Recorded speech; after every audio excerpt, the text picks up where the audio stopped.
morning, everybody. Mr. Gill, it is my understanding that the defense has some matters that it wishes to place into the record regarding the pending motion to change venue. Is that correct? We do, Your Honor. Go ahead. We have what is marked as defendant's exhibits 228, 229, and 230. 228, 229 are recent editions of the front pages of editions of the Star Telegram, and 230 is a DVD containing a number of recent news stories from local media outlets, a lot of which were provided in discovery by the state. State have any objections to, for purposes of this hearing, to defendant's exhibits 228, 229, and 230? No objection for purposes of this hearing to defendant's exhibit 228, 229, and 230. All right, they're admitted.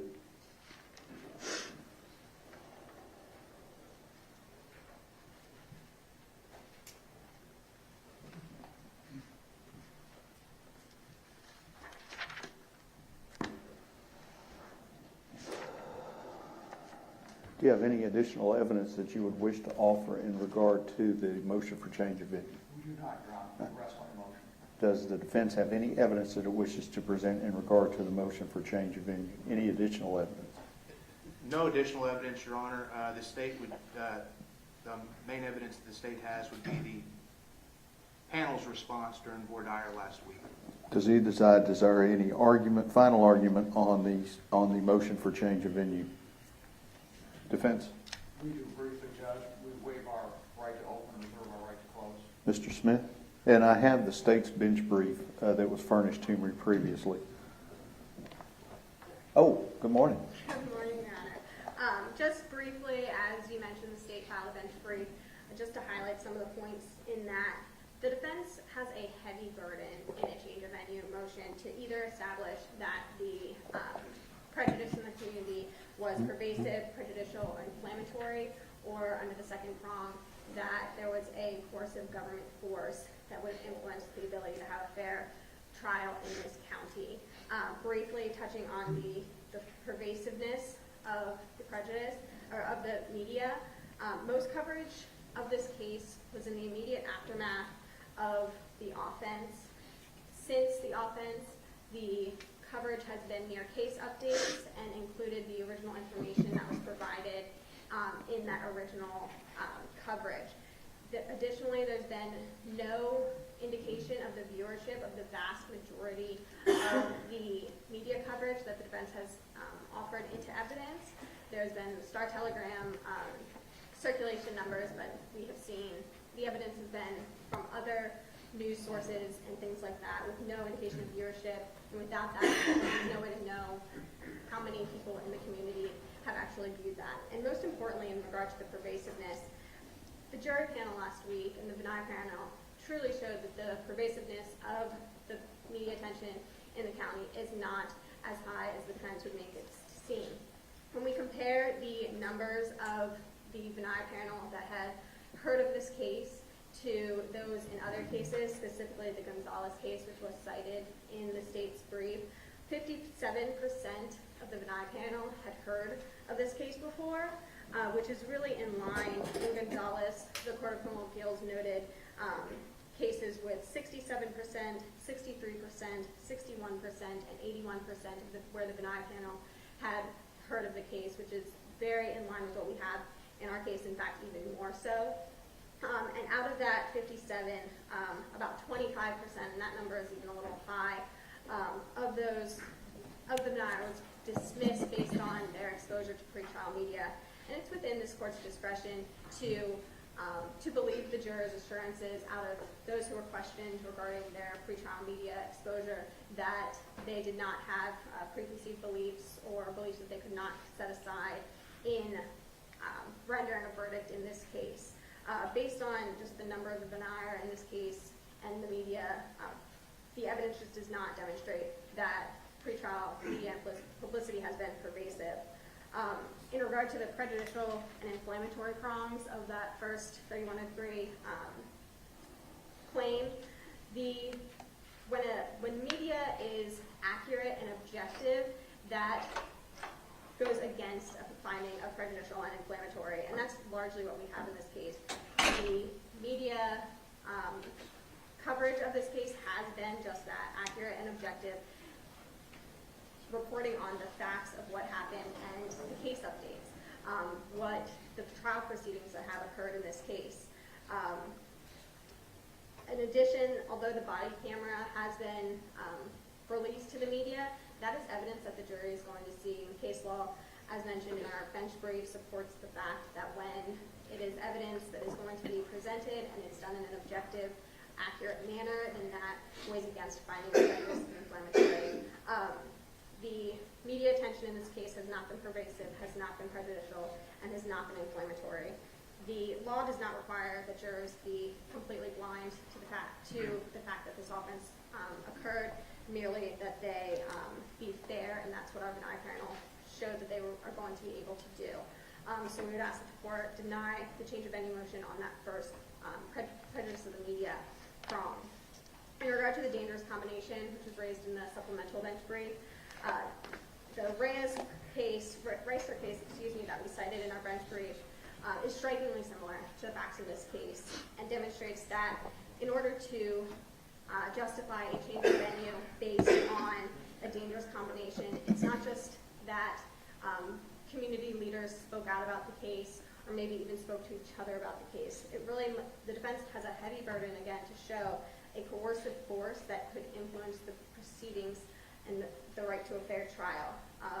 When comments of community leaders are made in the immediate aftermath of the offense, it is not likely that they are acting to impede the fair trial, and that's what happened in this case. Again, like the Ricer case, community leaders spoke out about the offense, but there's no evidence of how those comments by the community leaders influenced the community as a whole, and as was demonstrated during voir dire and being able to select a jury in this case, there's no evidence that it would have impeded the defendant's right to a fair trial. So we would ask that the court deny the change of venue on a dangerous combination grounds as well. Thank you, ma'am. Mr. Gill, response. Your Honor, thank you. First of all, I have two major disagreements with what the state just told me. Number one, the majority of the publicity of this case did not occur at or around the time of the event. The coverage has been steady and pervasive throughout the 3 years that this case has been pending. Every single event that has occurred at this courthouse has been widely covered and widely publicized, including routine court settings, including the change of venue motion and testimony itself, up to and including last week with the death of Mr. Lane and the beginning of jury selection. All of those matters have been widely publicized and widely distributed around Tarrant County. We presented you the Star Telegram circulation figures. We also presented circulation and viewership figures from KTVE, Channel 11. It shows the number of households that are reached by their news broadcasts. We were stonewalled by the other media outlets in Tarrant County to get that information, but you can also see from the pervasive nature of what the actual Bonaire members in this case saw, that the coverage has been pervasive. And in fact, there's been a previous finding in this case that the coverage was both pervasive and prejudicial. That finding was made by Judge Hagerman last summer, even before the recent news coverage, the recent spate of news coverage. Also, the coverage has not been accurate, and the coverage has not been objective. And that goes to the inflammatory nature of the publicity in this case. It's been inflammatory and it's been prejudicial because most of the news coverage has been inaccurate. Most of the news coverage has said that Aaron Dean went out to this home on a welfare check, which is absolutely and totally wrong. The news coverage has had the mayor and other leaders of Fort Worth standing up in front of them, which have been, these news conferences have been shown time and time again, saying that the weapon possessed by the complainant in this case was irrelevant, and they don't know why that is any part of this case, which is going to be a major part of the case. There are a lot of other factual inaccuracies that we see as we go through the coverage in this case, and you will see, and you have seen when you reviewed all the news coverage that's been introduced by the defense in this case. The news coverage has also been extremely emotional and presented from the standpoint of the complainant. It's all been about the family waiting for their day in court. And I'm not saying any of this is wrong, But that's how the coverage has been. The coverage has always been told from that standpoint, about the community standpoint, about justice for Atatiana. It's been drilled into the heads of the denial that way. And it's been presented in a racial aspect of it, has been presented and emphasized. That it was a white officer that shot an African-American female.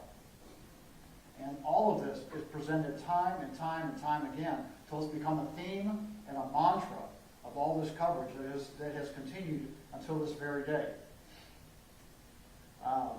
Under the dangerous combination prong of the change of venue statute, 3103 of the Code of Criminal Procedure, we have shown you that the mayor and the chief of police and the city councilman, all widely publicized, have taken, at least the mayor and the chief of police, have taken what they knew to be the truth and twisted it and made a presentation to the public that is different from what they knew the truth to be. And that has all worked to the detriment of Aaron Dean.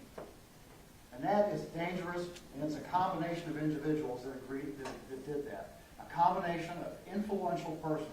There is no one more influential in the city of Fort Worth than the mayor of Fort Worth and the chief of police of Fort Worth and the councilman of the city of Fort Worth.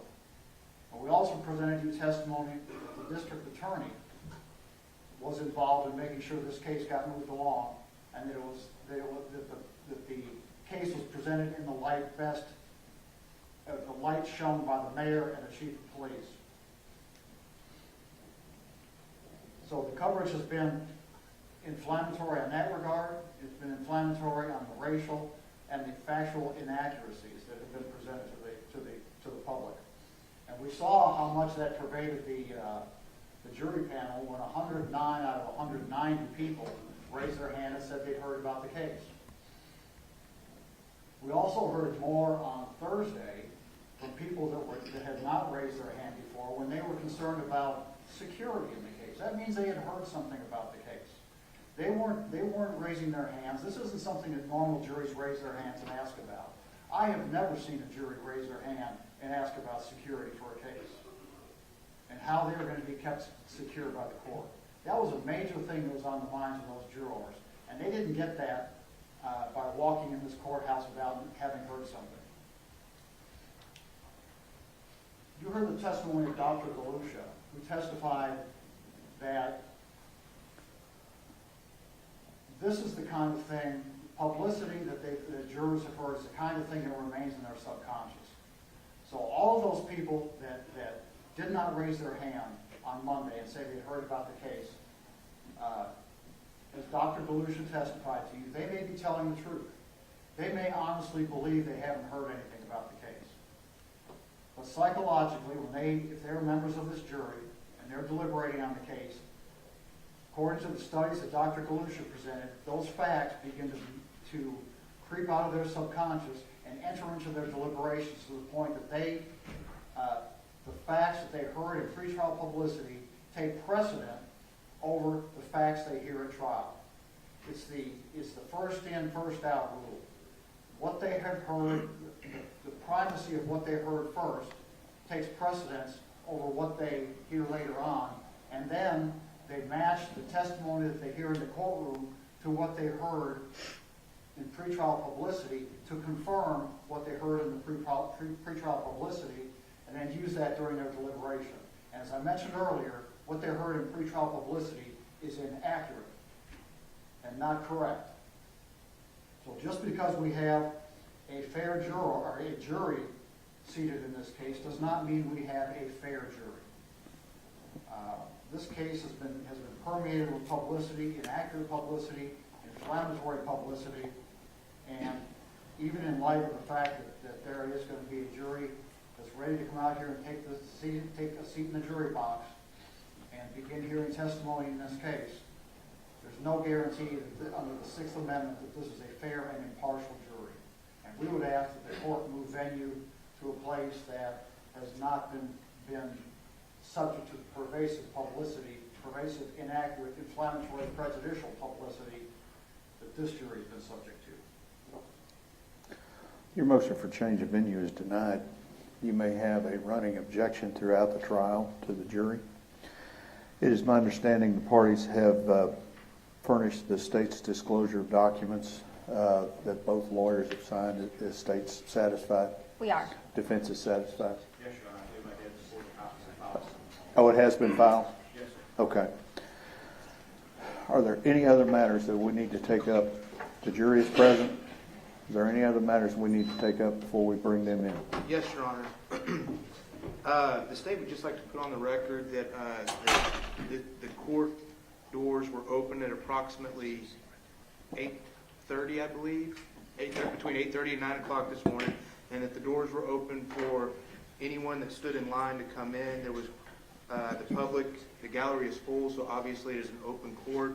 And for the record, Your Honor, how many other courtrooms is the audio and video being piped into for closed circuit purposes? There is a courtroom next door that is, excuse me, receiving a live feed, and it is open to the public.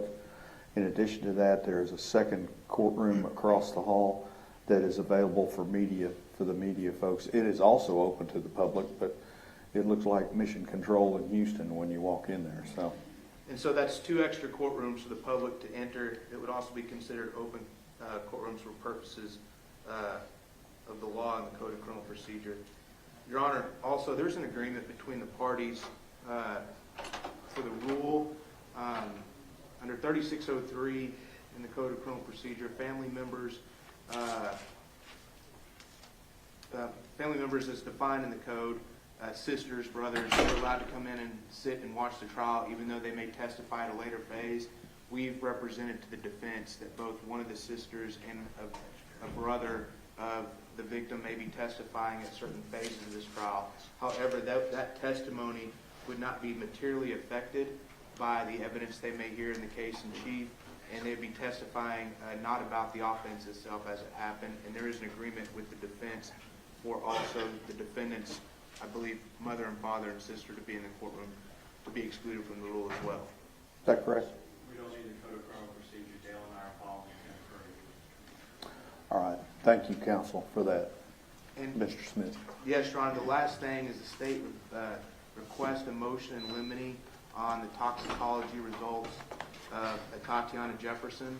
At this point, anything that was found in the toxicology result would not be relevant, and we would ask that the defense approach and we have a hearing outside the presence of the jury before any of that testimony is in front of the jury, so therefore we can determine its relevancy and admissibility.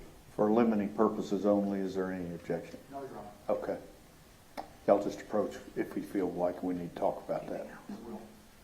That's all the housekeeping matters the state of Texas has. He's from the defense. Yes, Your Honor. We Okay. also have a motion in limine, which would extend to everything on the state's 404B notice. Any objection for limiting purposes only in regard to 404B? For the punishment evidence, no, Your Honor. Our case in chief is only about the offense that happened on October 12, 2019. Defense motion is granted. Y'all approach the bench if you feel like you need to talk about it. Yes, Your Honor. Okay. And to be clear, we're asking that this motion pertain to both phases of the trial. Understood. Yeah, so if there's anything in regard to 404B, approach the bench. Yes, Your Honor. Okay. Anything on their notice, Judge. Yeah, on their notice, yeah. And also, we would ask for a motion in limine on any victim character or victim impact evidence at the guilt innocence phase of the trial, and also any victim character evidence at the punishment phase. Any objection to that for limiting purposes only? Not for limiting purposes only, Your Honor. All right, that's granted. Your Honor, nothing else. Ms. Ford, will you be staying with us or are you leaving? I'm going to leave council table. The only reason I ask is we were going to have to figure out how to get folks in. Yes. If you would return your chair over to the jury box. And thank you, I appreciate your remarks. Thank you, Your Honor.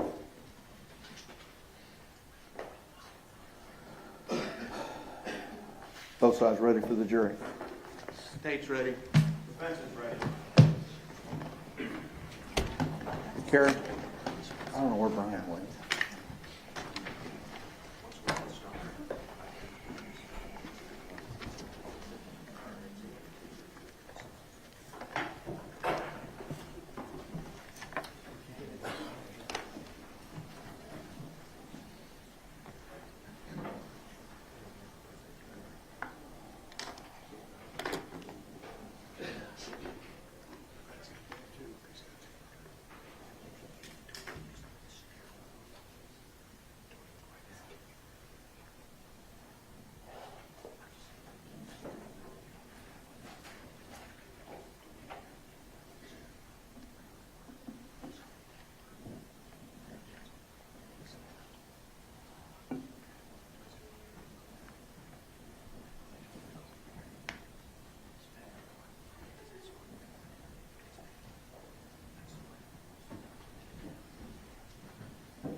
Everyone may be seated.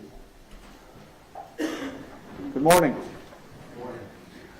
Everyone stands as you come into the jury box, but once you come into the jury box, just have a seat. There's no need for everybody to stand up, okay?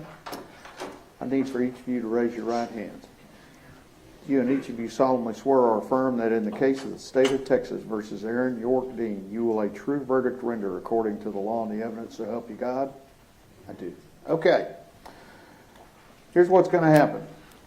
In just a few minutes, the indictment in this case is going to be read in open court, and there will be a plea entered to the indictment. The lawyers then have the ability to make opening statements. The state goes first, the defense goes second. Opening statements are an outline or kind of a summary of what the case is all about, who the lawyers anticipate calling as the witnesses, and what they anticipate those witnesses to testify to. The state will then present their evidence one at a time, and the defense gets to cross-examine those witnesses. At some point, you will hear Mr. Smith or Ms. Diener stand up and say the state rests. And what that means is that's all the evidence that the state would have in its case in chief. It then becomes the defense's turn to present evidence if they wish to do so. But remember, as we talked about last week, the defense does not have to do anything if they don't want to. Okay? At some point, you will hear the lawyers for both sides say, we rest and we close. What that means, that's all the evidence that you will hear. It then becomes my duty to prepare the set of written instructions that contain all of the law that's applicable to the case. And once I have those instructions prepared, I read them to you here in open court. And after I read the instructions to you, the lawyers will then make their closing arguments. And at the conclusion of the closing arguments, that's when you'll retire to your jury room to begin your deliberations. Okay? So now that you're even closer to me, up here in the comfortable seats, you have two duties. Number one is you have to follow the law as I give it to you at the end of the trial and throughout the trial. And your second duty is to determine the facts and the reasonable inferences that are going to arise from the evidence. The evidence that you will base your verdict on consists of testimony that comes from the witnesses and any physical exhibits that come in as a result of that testimony. Things that you can see, things that you can touch, articles of clothing, photographs, videos, things like that. The admission of that evidence is governed by rules of law, and that's where I get involved. I'm hearing the evidence for the first time just as you are. And so from time to time, I may have to ask you to step out, and I exclude you while I determine whether or not evidence is legally admissible for your purpose while I'm doing my job, just as you will exclude me once you begin doing your job. I'm not allowed to be in the jury room with you during your jury deliberations. Okay? From time to time, the lawyers may make objections throughout the trial, and the purpose of the objections is the lawyers are asking me to rule on a particular rule of law that they feel that may have been violated, and you're not to concern yourself with how I rule on those objections unless I turn and give you a specific instruction, and you will know when that happens. The opening statements and closing arguments of the lawyers are intended to help you, if they do, in understanding the evidence and applying the law. But what the lawyers say is not evidence. The evidence that you base your verdict on will come from the witness stand and not from the lawyers. You must not be influenced in any degree by any personal feeling of sympathy for or prejudice against the state or the defense in this case, for each is entitled to the same fair and impartial consideration. In other words, you're to call it as you see it. Okay? You're not allowed to discuss the case amongst yourselves until you have begun your deliberations. Okay? But you're going to be spending a lot of time with your 13 new friends. Okay? And the law does envision that you're going to talk and get to know each other. All right?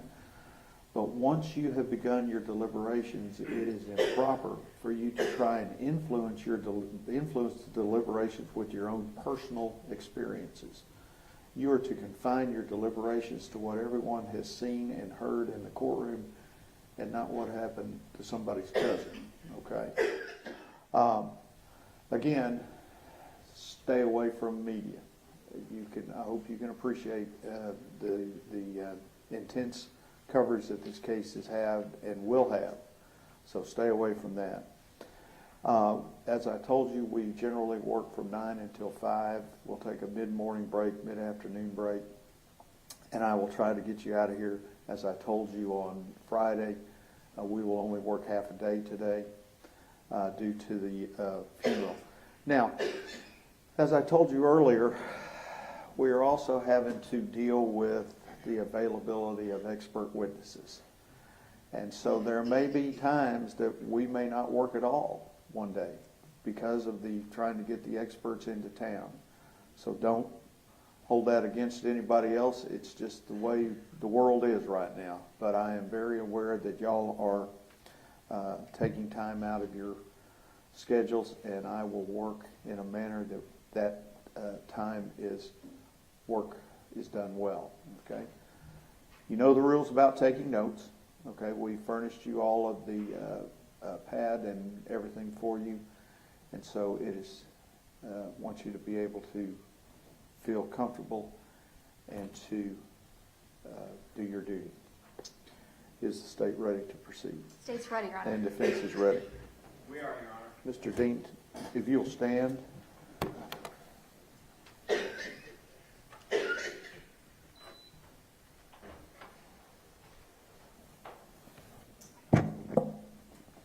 Style of the State of Texas versus Aaron York Dean.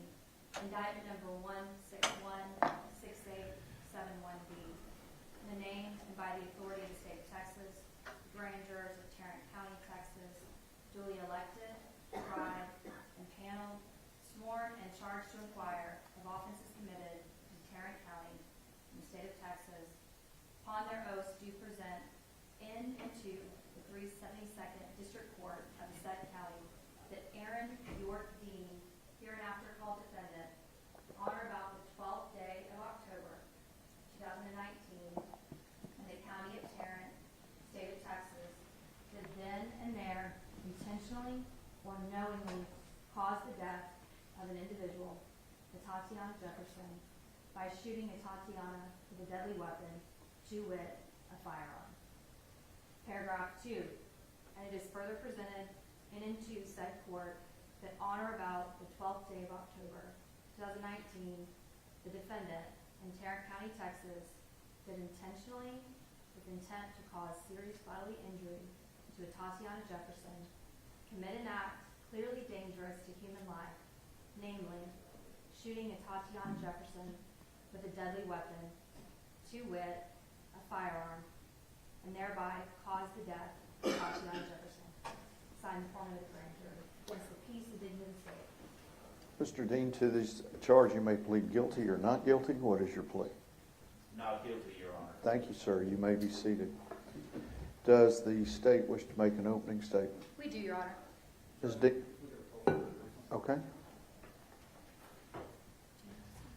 Give me a record.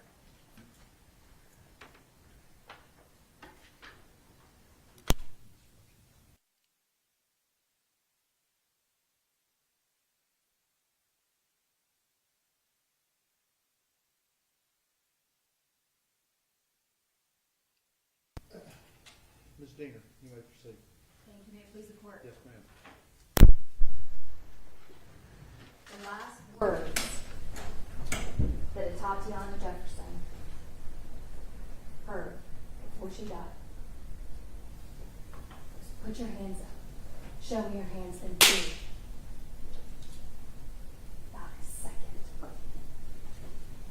And you're going to hear that after those things were yelled at her, the bullet went through her back bedroom window,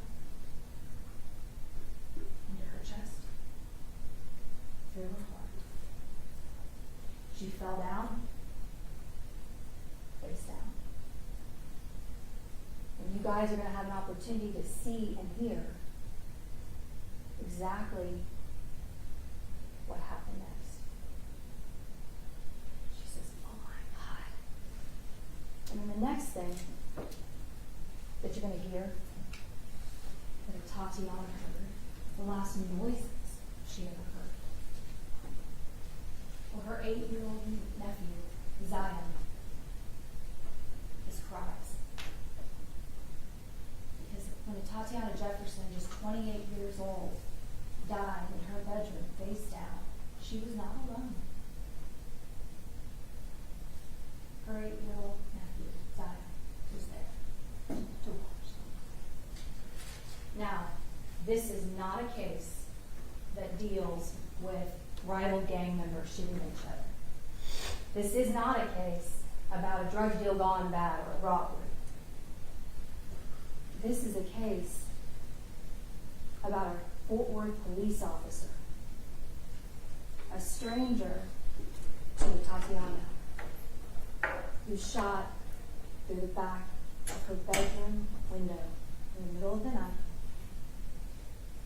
when she was in her home and should have been safe.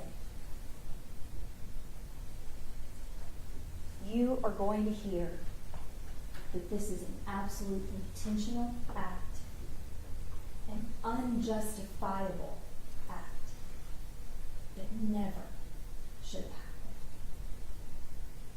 You're going to hear throughout the course of this trial from multiple witnesses that are going to talk to you about what happened in this case. They're going to hear and talk to you about what happened and how we got to Atatiana taking her last few breaths in her home. So how did we get here? What happened? So we go back. October 11th. Atatiana was killed, murdered by this defendant on October 12th of 2019, around 2:33 in the morning. So we back up to October the 11th. So October the 11th started for Atatiana and Zion very similar than a lot of other days. So you guys are going to learn a little bit about who Atatiana was. Atatiana was 28 years old. She had 3 siblings. They're right over there. Amber, Ashley, and Adarius. Calling herself the A-Team. Tatiana's mom, Yolanda Carr, she lived in the house with Atatiana off 1203 East Allen, the east side of Bori. And Zion lived there too. So Tatiana, raised in Dallas, went off to school at Xavier University, graduated her biology degree. After that, you're going to hear how she came home. And in 2019, she had moved in with her mom, Yolanda Carr, off East Allen, to take care of her mom's failing health. She was also there to help take care of Zion, help raise him, because at that time, Amber was having some severe health issues with her heart. And so Tatiana was living there at that house, helping raise Zion, teaching him the responsibilities, day-to-day, chores. And you guys are going to hear on October the 11th, just a regular day, that Tatiana had taken Zion outside. He's 8 years old at this time. And let me tell you, Zion's very rambunctious and energetic, as many 8-year-olds are, right? And you're going to hear from witnesses that will describe neighbors across the street that saw Tatiana and Zion outside, her trying to teach him how to mow the lawn. So this neighbor sees Zion running across the lawn, pushing a lawnmower, trying to learn how to veg. After that, on October the 11th, they went inside and they had dinner that night. They burned the hamburgers they were making in the kitchen. So there was smoke. So both the front and the side door of this house, they opened to let that smoke go out.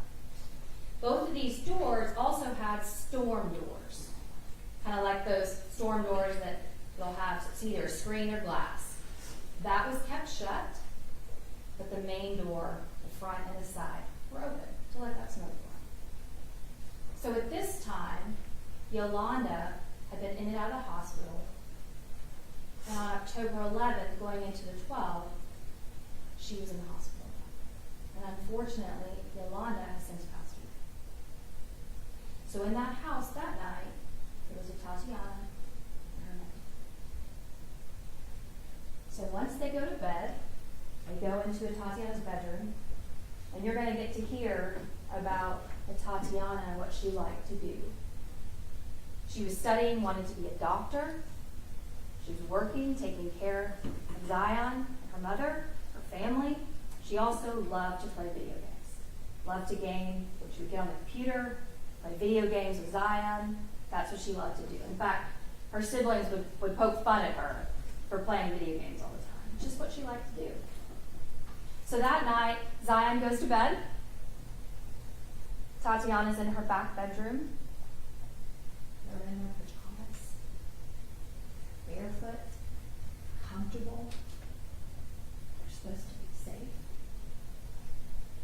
But you're going to learn that around 2 o'clock in the morning or so, Zion, who's asleep in her bed, he wakes up at some point throughout the night, and he sees his Aunt Tay, which is what he calls her, is still playing video games, and she's up. So 8-year-old says, I want to play too. So he gets up and he starts playing video games with her. So they're laughing, having a good time. Tatiana and Zion had no idea what was coming. They had no idea that across the street, James Smith, a neighbor, had called the non-emergency number for Fort Worth because he noticed those 2 doors were open. That front door and that side door were wide open. Lights are all on in the house. Both cars are in the garage or in the driveway.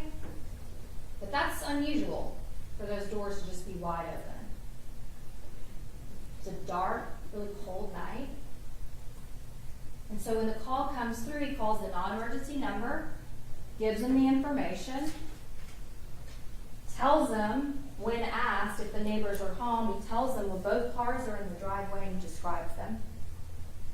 He says that his doors have been open for several hours. I just want to make sure everything's okay. So when this defendant and his partner, Darch, her name is Carol Darch, and you're going to hear from her. Carol Darch and this defendant go in their patrol cars, 2 separate patrol cars, show up around the East Allen area. They actually park right next to a house that they believe to be 1203. They went to the wrong house first.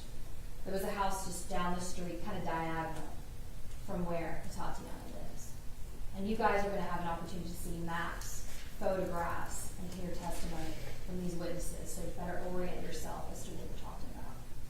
So they park next to this house on the side, and then no lights, no sirens. They then go across the street, and unbeknownst to them, James Smith, that neighbor who had called, and his family were all sitting outside on the stoop, making sure everything was okay. Because they knew this house has a woman by herself and a young child. And the one thing you're going to learn about James Smith is he and his family own multiple houses on this street of East Allen. East Allen's a little bit of a niche inside of the East Side. East Allen, the 1200 block where Atatiana and her family lived, across the street there are multiple houses, and those all belong to James Smith and his family. Right next door to Atatiana is an old church or mosque. Okay? There's no other houses right next to her. To her left, if you're looking at the house to the right, if you're coming outside the house to the left, you guys are going to see a very big lot, an open lot. Okay? So James Smith is the kind of neighbor that we all want. He's the kind of neighbor that pays attention, looks out for us. James Smith has lived in this area, and y'all will hear from him and learn this for 60 years. He's kind of like the mayor of this particular street, right? He's the guy that tells you your package is on the front door. He's the guy that watches out and knows everything about the neighborhood. He actually takes a particular amount of pride. He's like the guardian of that particular area. He had called the non-emergency number before. Y'all hear about that. So he's outside along with his other family members that live in all these houses, and they're watching. They're waiting for the police to show up and pull up and check. But they don't ever see a patrol car go to the front. They don't ever see lights. They don't ever hear anyone identify themselves. What they see is two figures go diagonally across the street, go up to the front door, peer inside,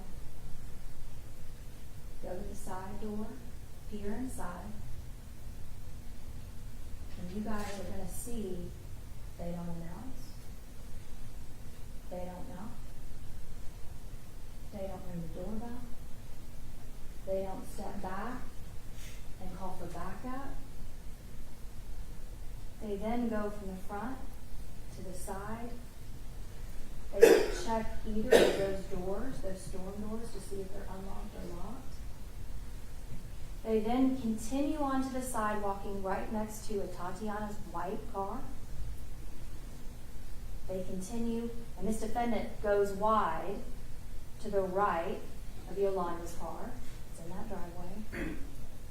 Darch, his partner, goes between the car, the dark car, and the house. And there's a bicycle right there.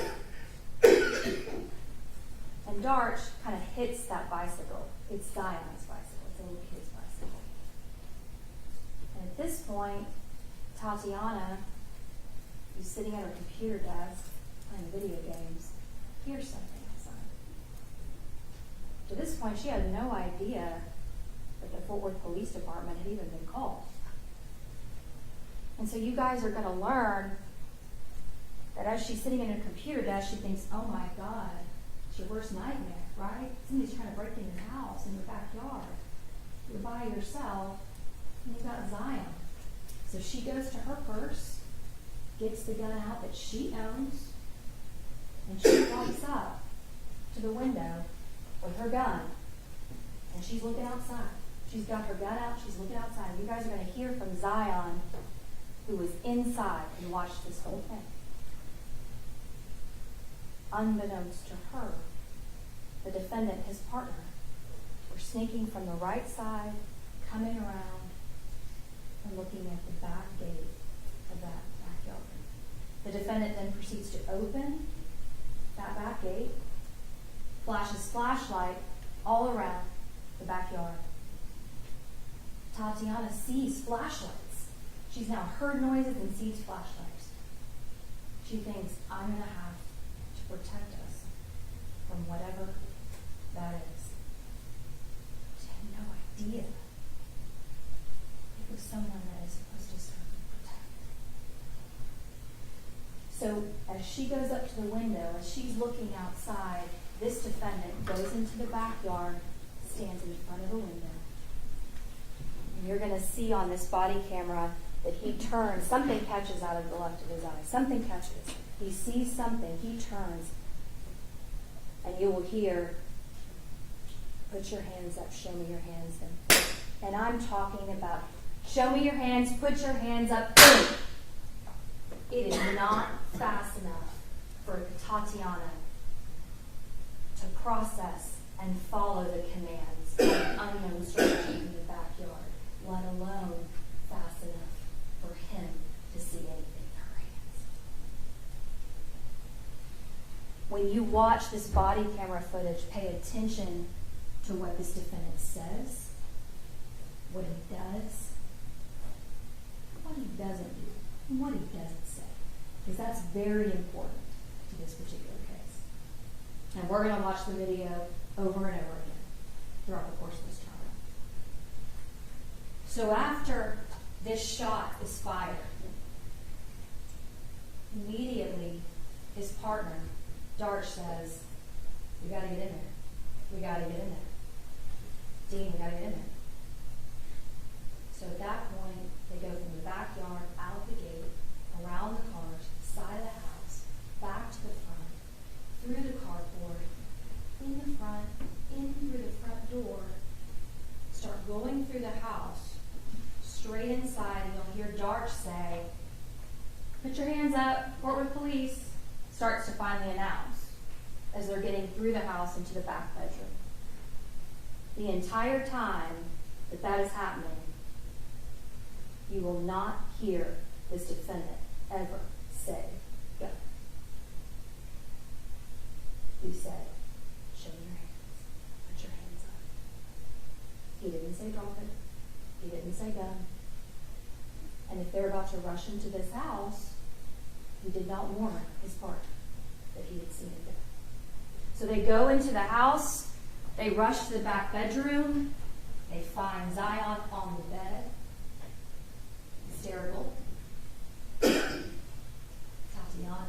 is face down. Darch immediately takes Zion from that room, takes him to the next room to get it out. Tries to calm him down. And so what does the defendant do when he gets in there and sees her? He doesn't do CPR. He doesn't put his hands over her chest to try to save her life. He doesn't do any of those things. Instead, what he does is he's looking around the room. His flashlight comes upon Tatiana's gun. And when we play that video, I want you guys to listen to the sigh and what he says next. Looks like we got a weapon. Thank God, right? The evidence is not going to show you at any point throughout that entire video that you watched that he ever says anything about seeing a gun in her hand. And when you watch that video and you see how fast this happens, there's no way. There's no way. So after they get inside, and he is looking around, he starts playing with her gun, trying to figure out how to turn off the light of the laser, trying to figure out how to disarm it, sets it down, still not providing any kind of CPR or life-saving measures to her. And it's not until you hear at the very front, because they've called for medical help and other backup, when he hears those first few officers show up at that front door because they announce Fort Worth Police, you're going to hear him say, we're back here. And it's at that point he grabs a blanket and finally puts it on her chest. But it's too late. And it wouldn't have mattered if he would have put that on at the beginning and started doing CPR, because she had the whole power. So it wouldn't matter. So they perform life-saving measures, and they spend 20 minutes trying to save her life. They did everything they possibly could. But they could not save her. She is pronounced. It's at that point you're going to hear about the investigation and what happens after that. You're going to hear about how Darch, his partner, when all the different supervisors, the entire Fort Worth Police Department shows up out there at the scene, that Darch does what's called a walkthrough of the scene. This is something that is done in police shootings. So she goes through and does a walkthrough. Here's where this happened, here's where that happened. She does not do that, though, until she gets the benefit of having her cleat attorney there. And when I say cleat attorney, I don't mean these two folks, not criminal defense attorneys, but attorneys that are provided to law enforcement by their associations. They get the benefit of having that attorney show up and be with them right after the shoot. So she does a walkthrough, explains what she has seen, what happened, from what she remembers. She's put into a patrol car, and then she is taken to the major case unit, which is a part of Fort Worth Police, and they investigate police-involved shootings, any incidents involving police. So the major case department has that particularized knowledge and training, and they handle these cases. So they did their own investigation. They interviewed Darch 2 different times, went through what happened. They looked at that video over and over and over again, frame by frame, slowed it down. They met with multiple witnesses, medical personnel, went out to the scene, crime scene is going to testify. They're going to talk to you about what they did out there at the scene. You're going to see a bunch of different photographs so that you guys can really see and envision this house and this backyard. They took measurements.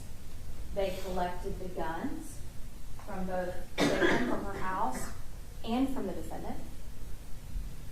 And you're going to hear that after Major Case interviewed all of those witnesses, reviewed the 911 call, the video, looked at all the photographs, were out there at the scene, that they determined that there was sufficient probable cause for an arrest warrant affidavit to be given to a felony district judge, just like this judge.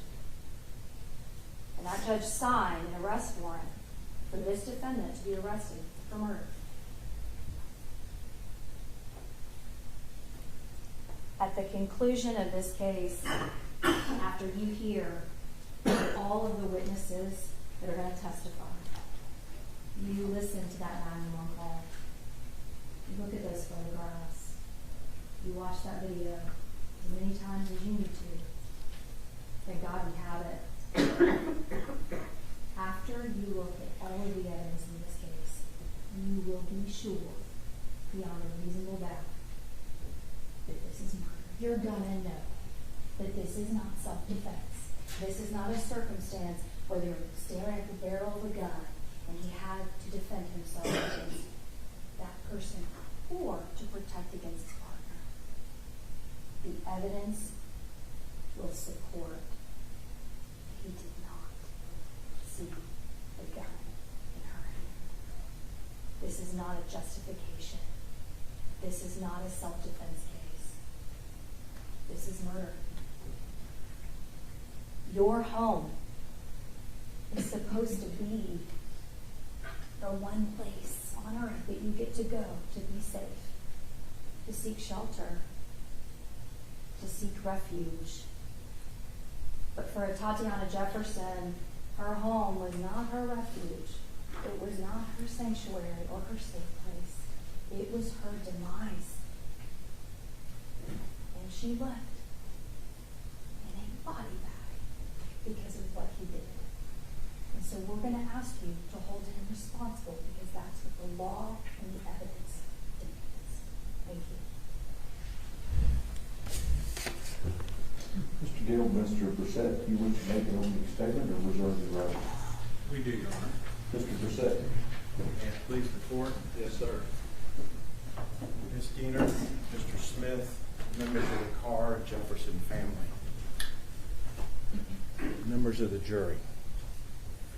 On the night of October 11th, my best friend, Aaron Dean, never thought he'd be putting on his Fort Worth police uniform for the last time. Nor did he ever think he'd be here today before you with the charge of murder. He started his shift like he did every other Friday night when he was working. He's a young officer working the deep night shift, 8 to 6. Check in a little early in the 7 o'clock hour. As that shift went on, during the middle of his shift, he's assigned a call, the call that we're here to talk about today. And as he goes through that call, he gets to the backyard. And as soon as he and his partner go in the backyard, they're immediately presented with a situation that they have to deal with. As soon as Aaron enters the backyard, he sees a silhouette in the window. Aaron sees that silhouette in the window, and that silhouette has a firearm.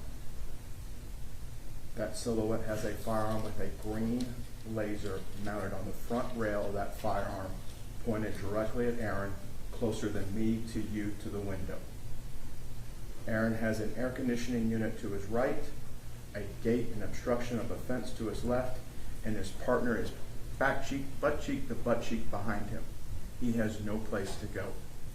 He takes a half a step back, gives the commands as part of training, draws his weapon for the first and only time right then, and fires one shot. And tragically, Atatiana Jefferson is killed as a result of that. How did he get there? That's the question. And remember from voir dire, we start having to talk about the calculousness of reasonableness in this case. For that's what we're really talking about. Was it reasonable for Aaron to do what he did?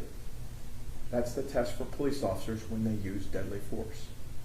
It's an officer's worst nightmare around the world to have to draw their weapon and use it in defense of not only themselves or for others. So we have to start looking at what Aaron knew at the time. What did he know at the time? What data was given to Aaron at the time he responded to this call? This case is about facts and not emotion. You can have all the grandiose opening statements about emotion and words and everything else, but we have to get back to the facts. So let's start with James Smith.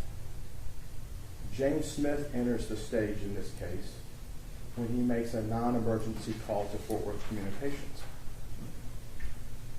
Let's talk about Fort Worth Communications for a second. The state at the end of their opening said it was a 911 call. That's common for both tables. We'll probably slip up at the end. It was to the non-emergency number. Fort Worth Communications is based over just behind TCU on the west side of Fort Worth. It's a large room that has multiple stations. Each station can receive calls. One day you may be a call taker taking non-emergency numbers. You may be at the same shift if it got busy taking 911 calls. Everybody's trained the same. Everybody sits at a console that's identical. That's the call taker role. When you call Fort Worth, whether it's non-emergency or 911, they're all trained, and collectively they're all trained in the county together so they can cross over if there's an event. If somebody loses communication, say at Arlington, Fort Worth takes their calls. There's a very robust system for that. Mr. Smith calls the non-emergency number as a result of what his relatives have seen throughout the night. The doors have been open since 10. These glass storm doors that the smoke's being let out of have been open since 10. He calls, and as a result of what the communications officer hears, the call taker picks what code in the system to place upon a call. It could be a welfare check. It could be an open structure. It could be a robbery. It could be anything that they call the police department for. When we start talking about stuff like this, they follow general orders at communications. They have a playbook. This is what I'm being told from the caller. How do I code it to get officers there? Based on what Mr. Smith said to the communications officer. Not what he thought he said, not what he told the media several days later he said. What he said on that call was that it was an open structure. That's what the operator took and coded. In the city of Fort Worth, that gets coded as a signal 56, an open structure. For the police officers, they, in their patrol cars, both Officer Dart and Officer Dean, have what's called an MDC, or mobile data computer, plus their radio in the car and their handheld radio that you see on the officers that have taken you in and out of the courtroom here, and you'll see throughout the common gear. So they have their computer, they have their handheld, and they have their car radio. When the city of Fort Worth cuts an officer loose on a call, it's simple. They give them the call through the MDC, and they give it to them over the radio in case they're not in their car at the time so they can hear it. Officer Dean was the primary officer. You may hear a Fort Worth officer during this trial say he was the sheet officer. He was assigned to, it was his beat. Right? He's the primary, Darch is his backup. For open doors, why do they need two? Because in Fort Worth's general orders for communications, it's a priority 2 call. Priority 1 being the highest, usually lights and sirens. Priority 2 is just below it. A priority 2 call requires 2 officers. If 2 officers aren't available, the general orders say the sergeant or lieutenant on patrol in that area is assigned as the second officer. If the sergeant or lieutenant are not available, it goes to a neighboring area until there's 2 officers there for officer safety. priority 2 call. Darch makes it there first, Dean gets there second. I think the evidence will show that Darch goes to the wrong house first. They come back, look in the squad again, and get the right address. And they walk up to the front of the address. Remember, what did they know and when did they know it? Here's what they're told when they're going to the call, both on the radio for the ear and for them to read. Complainant advised, front doors to addresses open. Both the neighbors' vehicles are in driveway. White sedan and dark colored sedan.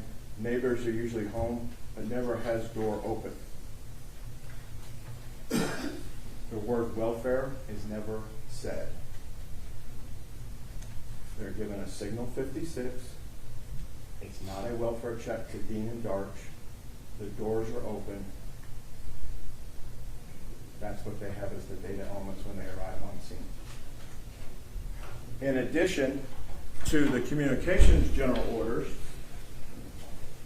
the city of Fort Worth has a rather extensive set of general orders for officers.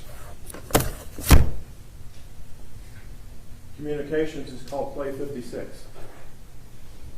Play 56, Signal 56, takes them to a certain section in the general orders for how officers, young officers that have just come out of training, been to the academy, had this book drilled into them day in and day out. Signal 56 is an open structure. You go to that in the book, it says treat it like a silent alarm. Burglary of a building, a silent alarm. Silent alarm, you don't park in the front of the building or structure or residence. And I think Officer Darch will make that very clear to you when she testifies. She did to the detectives that were asking her the questions. You don't park in front for officer safety. So they park down the street on Mississippi, short distance away, and walk up. Silent alarm says you don't reveal your position. You check to make sure if there's any forced entry on the structure. And in fact, as it tells you what you're supposed to do, the unit in charge of the call shall inspect the structure to determine if there's any signs of forced entry. Any signs of forced entry. It doesn't say just on one side. It doesn't say that you just look here and stop. Those officers walk up to the front door, and at that point you're going to see Dean's body camera come on. When they looked inside and saw the mess that was inside the front of this residence, through the front door you see the living room. Through the living room, it's kind of a living room combo kitchen. Upper cabinets in the kitchen are out, open, stuff strewn all over the floor. The living room looks like it's been ransacked. You're going to hear from both Carol Darch and others that went out there what this scene looked like when they were there. That's a data element for these two. These two see a house that to them appears to be ransacked. We're on a signal 56. It's treated as a silent alarm. They have to be quiet. They're not knocking on the door because that's not what the rules tell them to do. And they see what to them, what Darch is going to tell you, looks like a burglary in progress. Because the house should never look like that in their mind. That's what this looks like inside. They go down the side. They have to step over a weed eater. They have to step over a mower. Data elements that may sound simple to others, to an officer that works the beats in this area, this is a neighborhood in transition. Mr. Smith and his other neighbors have worked hard to get the criminal element out of their neighborhood. Yet it's still a rough neighborhood. The mosque church next door, the air conditioning units have a 10-foot fence and a steel cage and concertina wire and steel cage fencing around all the first floor windows. Miss Jefferson's AC unit has a steel cage welded around it, and it's new construction. Things that are left outside at night tend to disappear. Burglars tend to leave stuff piled up to take away if there's a burglary in progress. You walk over a weed eater, there's a mower out at 2 in the morning. There's a young man's bicycle out down the left side. They clear the vehicles because that's what they're trained to do at the academy. They split. Carol down one side, Aaron down the other. They meet at the gate. This gate opens up to the out, it swings to the left. It's about 8 fence panels wide is this gate. Hinged on the outside, opens and swings. It's an odd angle when you look at it. When you open the gate and come through, you're immediately confronted with a window on your left. And that's the window we're talking about. It's a rather large, spacious backyard, brand new fence, brand new structure really for the most part. Something that I don't think you would expect when you see the photos for this part of the neighborhood as the community's bringing the neighborhood back. Darch goes into the right, Dean goes in the left, they're covering each other. You're going to hear from Darch that they start what they call slicing the pie. As they're covering each other, they start working the backyard in sections to make sure there's not a threat. Darch has Dean's back, Dean has Darch's back. Dean has to clear the open window he passes. Because after the door on the right-hand side of the structure up front that was open, there's no other windows for them to clear prior to getting to the backyard. Following their general orders for what a signal 56 is, go see silent alarm. Silent alarm says you inspect the structure for forced entry. Dean comes across that window. At that window, he sees a silhouette. He doesn't know if it's male or female. Doesn't know the racial makeup of the silhouette. He sees it. He sees the green laser and the gun come up on him. He takes a half a step back, gives the command, and fires his weapon. After the shot's fired, they call out. Depending if it's radio traffic, both of them key their mic at the same time. The first one that keys wins. Only one broadcast goes out. You can hear it from Dean's body camera, what they're asking for, a supervisor and MedStar. Darch tells Dean, you got to get in there. We got to get in. Dean tries to go through the window. That's his first reaction. They go in, they clear the house. They get inside, and Dean does find the weapon. He moves the weapon away. In training, Dean and Darch are taught to move the weapon away from anybody that's been involved in a critical incident. It's part of their training. When Dean moves the weapon away, you'll see the green laser emitting still from it on the camera. The same green laser that was pointed at Dean, and in turn pointed at Darch's back. Because if Dean steps out of the way, then it's his wingman that gets hit with the laser. They'd be painting her back.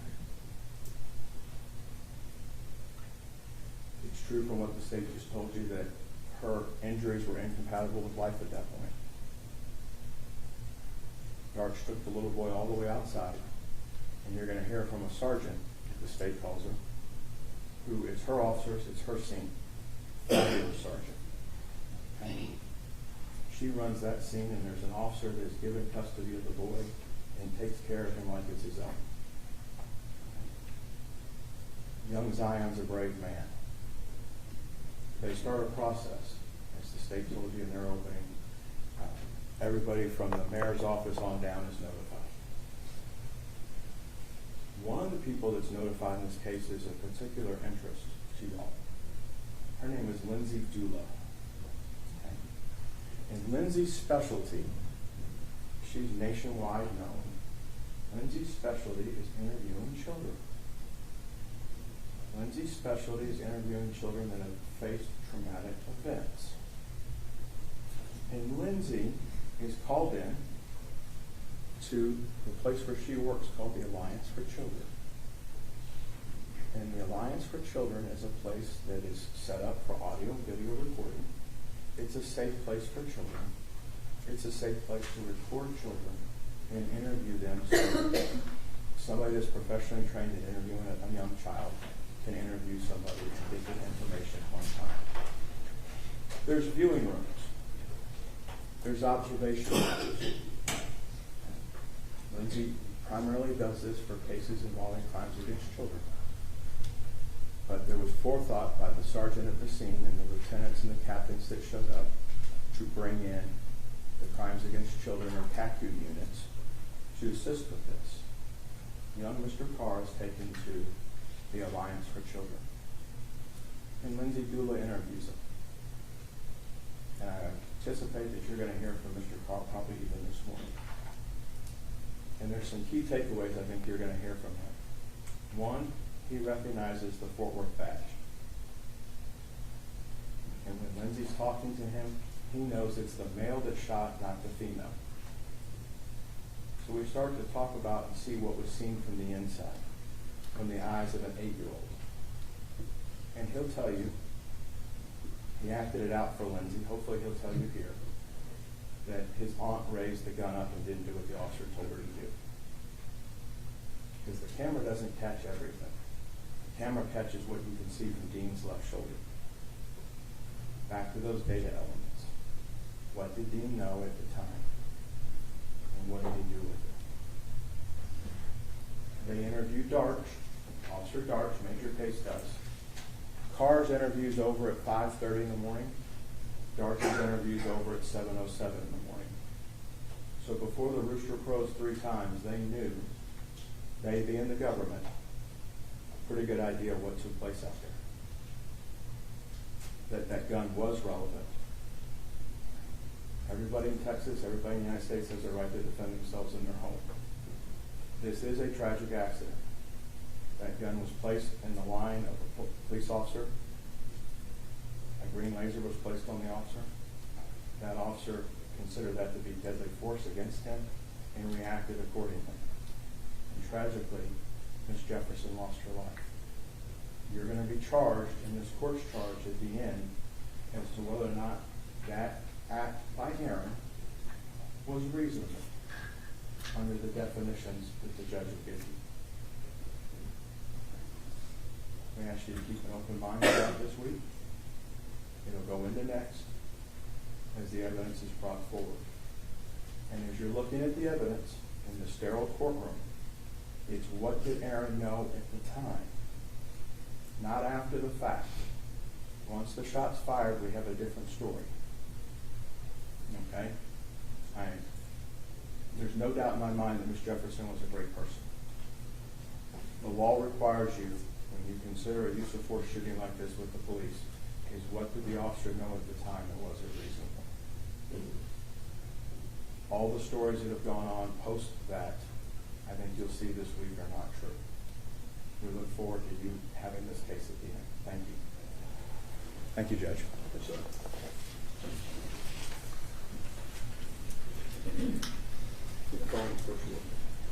State of Texas calls Zion Carr. Zion Carr.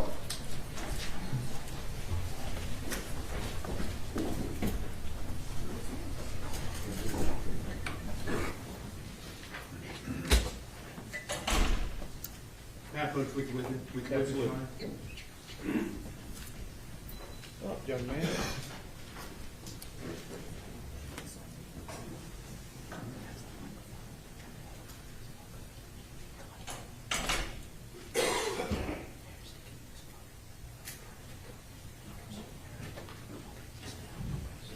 Good morning.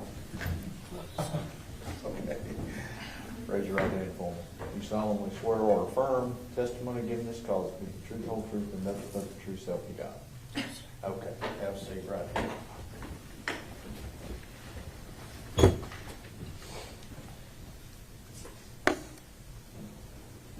Okay, there's a rule in effect, okay, that says that you can't be in court unless you're testifying. And once you have testified, don't tell anybody else what you testified to, except the lawyers, okay? Yes. Okay. I want you to tell me your first and last name and spell it for my court reporter, please. My name is Zion Carr, Z-I-O-N-C-A-R-R. Mr. Smith. Zion, could you say your name again just a little bit louder? Zion Carr. Okay. You want to now approach the witness, Sean? Absolutely. Why don't you move that clip up just a hair? There you go. That's good.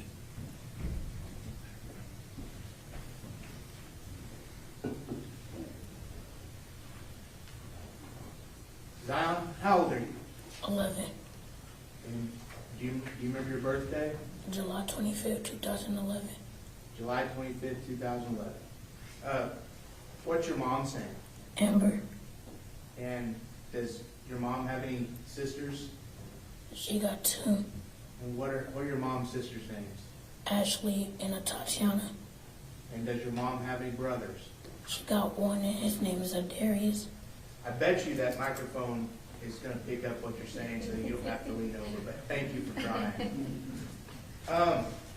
Zion, do you know the difference between a truth and a lie? Yes, sir. So, if I was to tell you, I'm holding up a marker. What color is this marker? Red, And let the record reflect I'm holding up a red marker.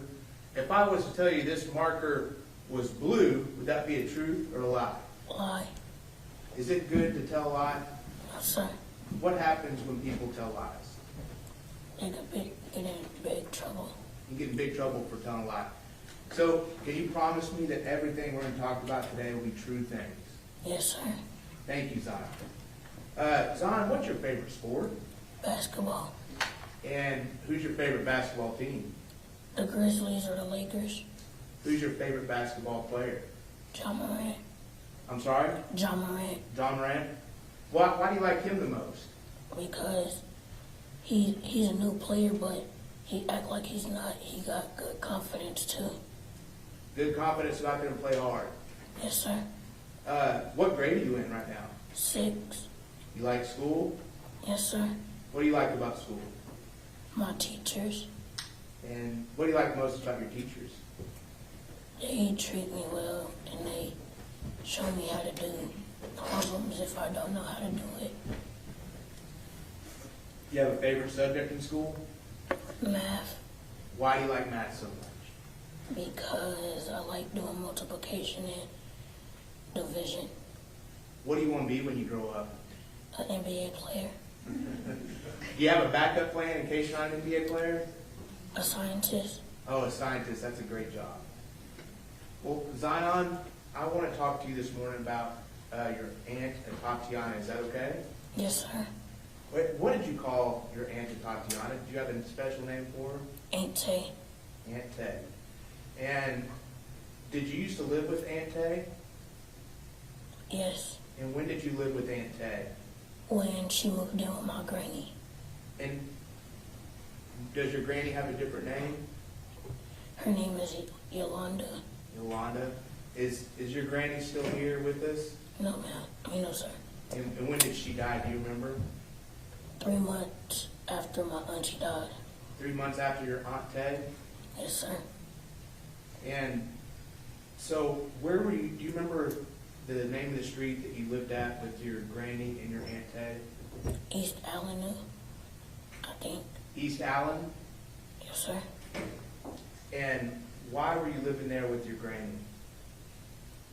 Because my mama wasn't doing good yet, so I had to live with my granny. Was your mom sick? Yeah. And so who else lived with you and your granny on East Allen Avenue? Just me and my auntie and my granny. Did you like living with your grandmother and your auntie? Yes, sir. What did you like about it? I like how my auntie always play games and my granny take care of me. What kind of games did your auntie play? Apex Legends or Ream Royale. Apex Legends or Ream Royale. Oh, Ring Royale. What kind of games are those? Are those card games? It's shooting games. And what are they, video games? Yes, sir. Did you get to play with her? Yes, sir. Do you like playing video games? Yes, sir. Did Aunt Tay also show you how to do different things like mow the front yard Yes, sir. and how to do different chores?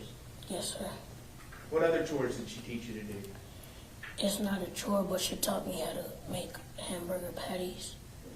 How do you make hamburger patties? You take them out the freezer, put them on a pan, or put them in the oven, or get a pan and put them on there and put it on the stove, and just let it sit and then flip it. And what do you do after you flip it? When it's done, I put it on some hamburger buns, put ketchup, lettuce, and pickles, and eat it. Okay, now let me get this straight. What do you put on your hamburger again? Ketchup, pickles, and lettuce. And that's your favorite way? Yes, sir. No mustard? You shake your head no? No, sir. And no onions? No onions. Okay. Well, that was nice for her to teach you how to do that. Yeah. What other things did you used to do with Aunt Ted? We used to go to the park all the time. What would y'all do at the park? Sometimes we would play tag or hide and seek or just walk around in the little park area. Did you love your Aunt Tay? Yes, sir. You miss her? Yes, sir. So I want to go back to the night that something happened to Aunt Tay. Is that okay if we talk about that? Yes, sir. So before you were in the bedroom with her, with Aunt Tay, what were you doing? What were y'all doing together? Playing video games. Before then even, did y'all cook hamburgers that night? Yes, sir. Who cooked the hamburgers? Me. All right. Did you cook them just like you told us earlier? Yes, sir. But I burnt them. You burned them? How'd you know you burned them? Because we were just playing games, then we just heard the alarm going off, then we opened it, a whole bunch of smoke came out of the oven. And were you cooking these in the kitchen? Yes, sir. So what'd you do after all the smoke came from burning the hamburger? We opened up the screen door and let the smoke go out, and we were just getting paper and going like that so the alarms could stop. And when it was done, we went back playing our video games. Okay, I saw you made a motion with your hand while you were talking. I'm going to kind of explain what you did so the court reporter can type it up, and you tell me if I'm wrong, okay? Yes, sir. Okay, so were you waving your hand in a back and forth motion in front of your face? Yes, sir. And were you doing that to show how you were waving the smoke out of the house? Yes, sir. Okay. So, did you eat those hamburgers? Did you eat them? Yes. No, it was burnt. Only one of them survived. Okay, so what'd you do with the burnt ones? I threw it in the trash. And what'd you do with the one that survived?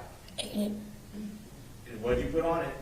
Ketchup, pickles, and mustard. I mean, lettuce. Was it a good hamburger? It was. What'd you do after you ate that hamburger? I went to my auntie's bed and played on my Nintendo Switch. What's a Nintendo Switch? If I've never heard of it before, how would you explain it to me? It's like a video game. It's a screen, and it got like 2 controllers on the side of it. Is it the type of video game you play on a TV screen, or is it something you hold in your hand and the screen's in your hand? Both.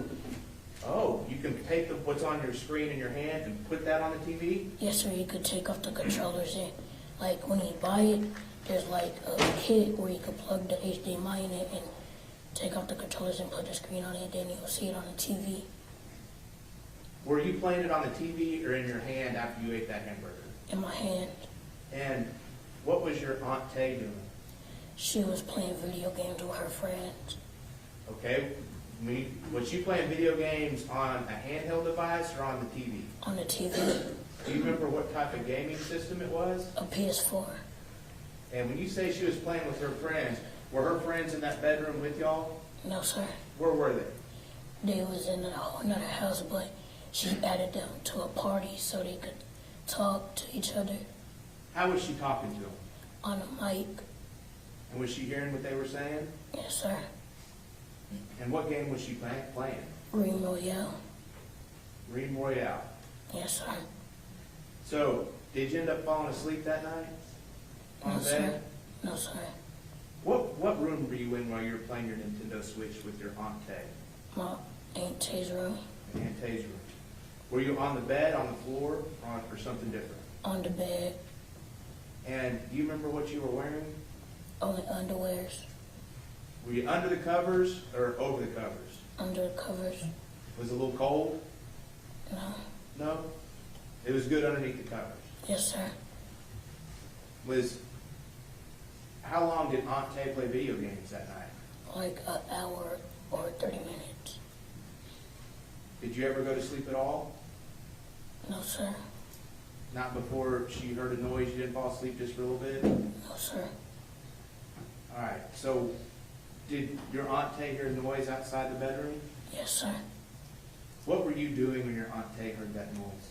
I was still playing on my Nintendo Switch How did you know your aunt Tay heard a noise? because she told me, "Did you hear it?" And I said no. Was the lights on? Were the lights on in that bedroom? Yes, sir. And what did, after she told you she heard a noise, what did she do? She went to get her weapon out of her purse, Where was her purse? next to her table where she worked at. Before she heard that noise outside, where was your aunt Tay sitting? Was she at that desk? No, she was in the middle of the room with her, she had her chair in the middle of the room playing on the game. And so you said she went to her purse and grabbed out a weapon. What do you mean by weapon, Zion? A gun. Was it a big long gun or a gun that you can hold in your hand? A gun you can hold in your hand. And did you see her go to her purse and get that gun? Yes, sir.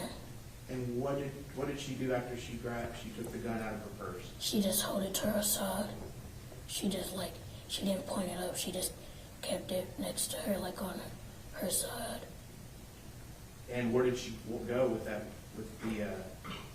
after she picked up the gun? She was about to start walking to the window. Okay. And when she walked to the window, what did she do? I didn't hear nothing after that. I just seen her fell on the floor. Okay, I want to go back just a little bit.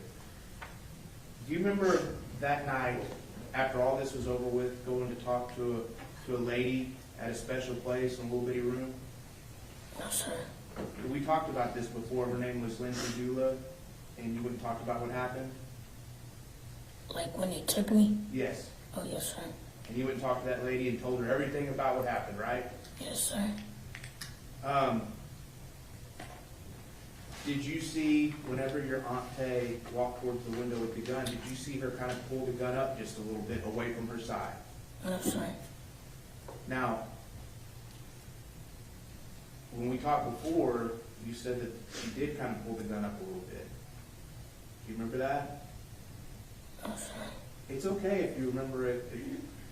I just want you to remember it exactly the way you do. Do you remember if she had the gun up or down? Down. Down. Are you sure she didn't have it up at all? No, sir. Okay. And how close did Aunt Kay get to the window?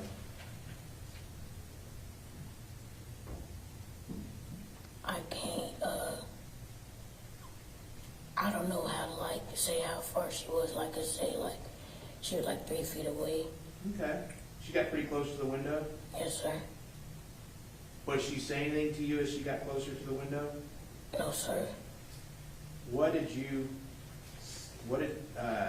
you hear anything as she got closer to the window? No, sir. Did you see something that happened? I seen her fell on the ground. Did you see did you see anything outside the window? No, sir. You didn't see a man with a badge? No, sir. Did you hear anything before she fell to the ground? No, sir. What happened after she fell to the ground? She started crying, and then after that, 2 police officers came and got me. Did you know what had happened at that point? No, sir. Did you know if your Aunt Tay was hurt? Yes, sir. What were you thinking? I was thinking, is it a dream? How did you think she was hurt? Because she was crying and just shaking.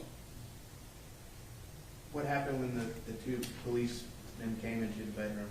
They seen me and they told me to get up, and they took me to the back of a police car. Did one police officer take you or both of them?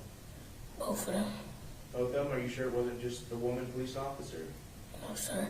The man, he walked a little bit, but then the lady told him, to go check on her, when we got halfway, right there by the kitchen, so he did. By the entrance of what? Huh? By the entrance of what? Repeat what you just said so she can Oh, hear you. she told the man to go check on her. Go check on my auntie to see if she was still alive, and he said okay. Did you know if your auntie was still alive at that point? Yes, sir. Where did that woman officer take you? To the back of a police officer. I mean, she took me to back to a back of a police car. And when she took you to the back of the police car, what were you wearing? Only underwear. Were you cold? Yes, sir. Were you scared? Yes, sir. Why were you scared? Because I seen my auntie crying, so I thought it had to be something serious. Did you know what those police were doing? No, sir. And do you remember how long you sat in that car? About like 5 minutes, waiting for an officer to come, wherever they was gonna take me. Did another officer show up that you hadn't seen before? Yes, sir. He was different than the two that came in the house, right? Yes, sir. And what did that officer do with you? He was the owner of the police car, so he gave me like a big shirt to put on, and then after that I fell asleep. Was that officer very nice to you? Yes, sir. Do you remember his name? No, sir, he never told me his name. But he was really nice. Yes, sir. And what happened after you fell asleep? I fell asleep and then he woke me up, and I was at like a little daycare or foster care. Oh, the place where the woman talked to you? Yes, yes, sir. And was that woman really nice to you? Yes, sir. And she just explained that she had to ask you some questions about what happened, is that right? Yes, sir. When did you find out about what happened to your Aunt Tay? After a couple of days, when I stayed with my mama, when she came and got me from the place. And what did you find out had happened? I seen she died, so when I seen she died, I went to my mama and asked her, is that true? Did you find out it was true? Yes, sir. How'd that make you feel? I was very upset. Were you upset that night? I Did it happen? I wasn't upset. I was confused because I didn't know if it was a dream and if I wasn't waking up still.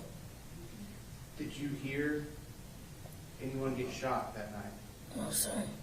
Why don't you think you heard anything? I probably don't just remember it, but I think I didn't hear nothing. Did you hear the policeman say anything outside the window? No, sir. I don't remember. Do you remember seeing him at all outside the window? No, sir.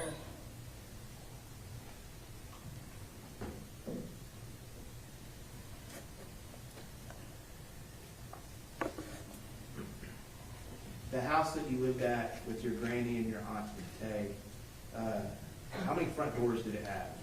Had two. And which of those front doors did y'all normally use? The side one.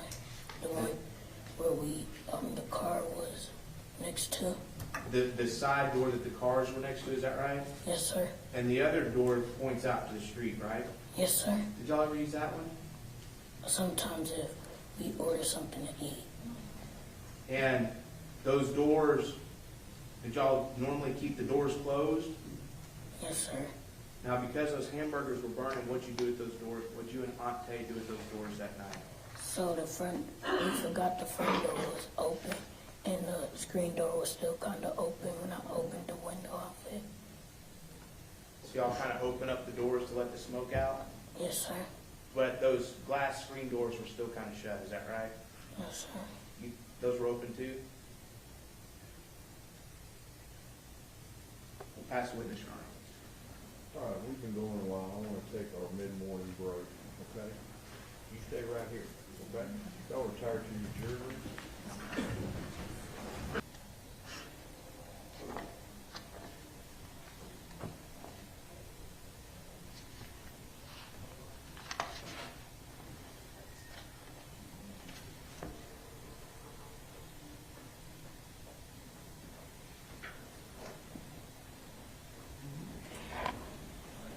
Come on back up.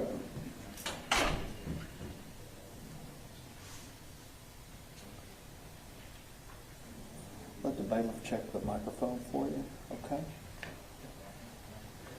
Okay, breathe it up a little bit on it. A little bit, there you go. Yeah, that's good. Okay.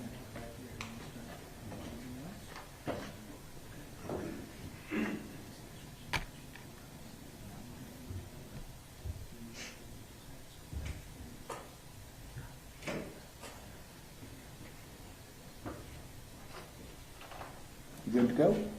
All right. Both sides ready for the jury? State's ready. All right, let's go. You can sit down. No, you sit down.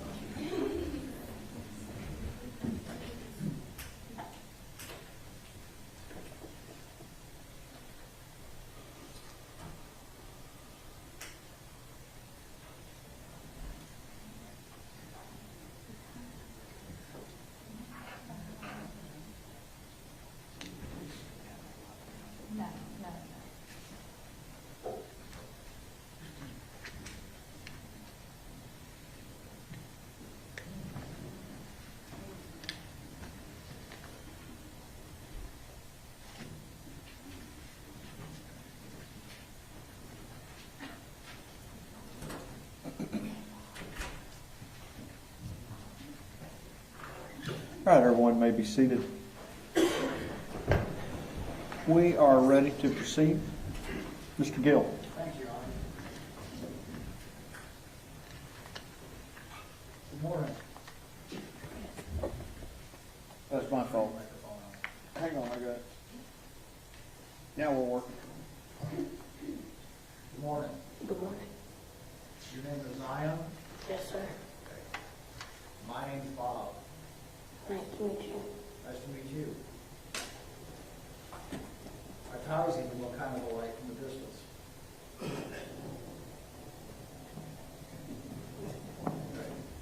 So, you were very kind and answered all of Mr. Smith's questions for him this morning. Would you mind if I asked you a few questions too? Yes, sir. Okay, thank you. And what I really want to talk to you about, since it's, 11 o'clock in the morning, and my stomach's growling, I really want to talk to you about those hamburgers. Yes, sir. Are hamburgers your favorite food? Yes, sir. Okay, what is? It's buffalo wings. Okay. All right, well, I like those too.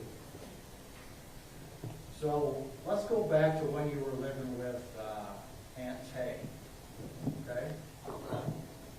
And that was Grandma Yolanda's house, is that right? Yes, sir. And Grandma Yolanda was in the hospital, did I get that right? Yes, sir. And your mom was also having some health issues, Yes, sir. okay? So Aunt Tay was taking care of it, right? Yes, sir. How long had you been staying at that house?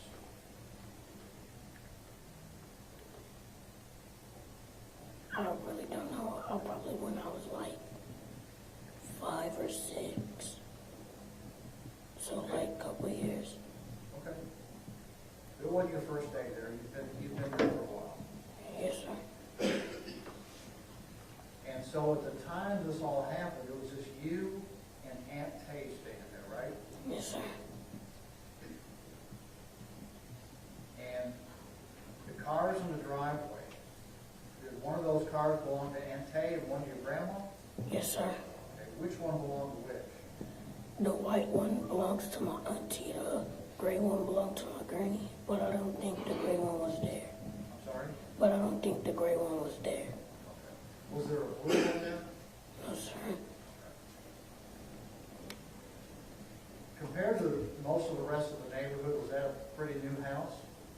Yes, sir. Do you know how long ago the house had been built? Like how long it took them to build it? Yeah, how long had the house been there? Do you have any idea? We just got it, so like I could say like 2 years. 2 years? Yes, sir. What had you and your aunt been doing earlier that day? Playing video games. Is that what you did all day? Yes, sir. Did you go to school that day? Yes, sir. After you got home from school, you started playing video games? Yes, sir. Was there any lawn mowing work going on that day? No, sir. Was that the day before? No, sir. Did you have a bike? Yes, sir. What kind of bike did you have? A BMX. BMX bike? Yes, sir. Do you know where it was? It was in the garage. Did that house have one garage or two garages? One. Was there another building back behind the garage? And no, because because behind the garage it's an alleyway. But after the alleyway there's a building. So, kind of. I got you. Okay. You ever cut the grass there before? Yes, sir. And Tay showed you how to cut the grass? Yes, sir. So was that your job? Yes, sir. How often did you have to do it? Every time it get like 3 inches, I cut it. Did you get a little bit of money for that? No, sir. And she also showed you how to cook hamburgers? Is that Yes. right? Yes, sir. Do you remember what time that night you cooked the hamburgers? Repeat that again. Do you remember what time that night, let me rephrase it. Do you remember what time that night you burned the hamburgers? Right after I got out of school. Okay. So, do you remember what time you got out of school, just generally? No, sir. Probably still daylight when you got out of school, right? Yes, sir. Did you go anywhere after school, or did you just come straight home? I came straight home. You know when I use the phrase extended care, do you know what that means? No, sir. After school, did you go play anywhere at the school? No, sir. Okay, so when classes were done, you got picked up and came home? Yes, sir. Okay, thank you, that's what I was getting at.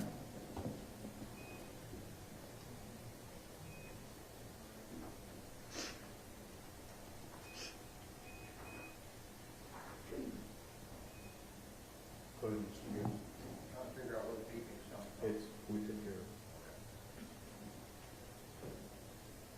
So that evening, you said your aunt was playing video games?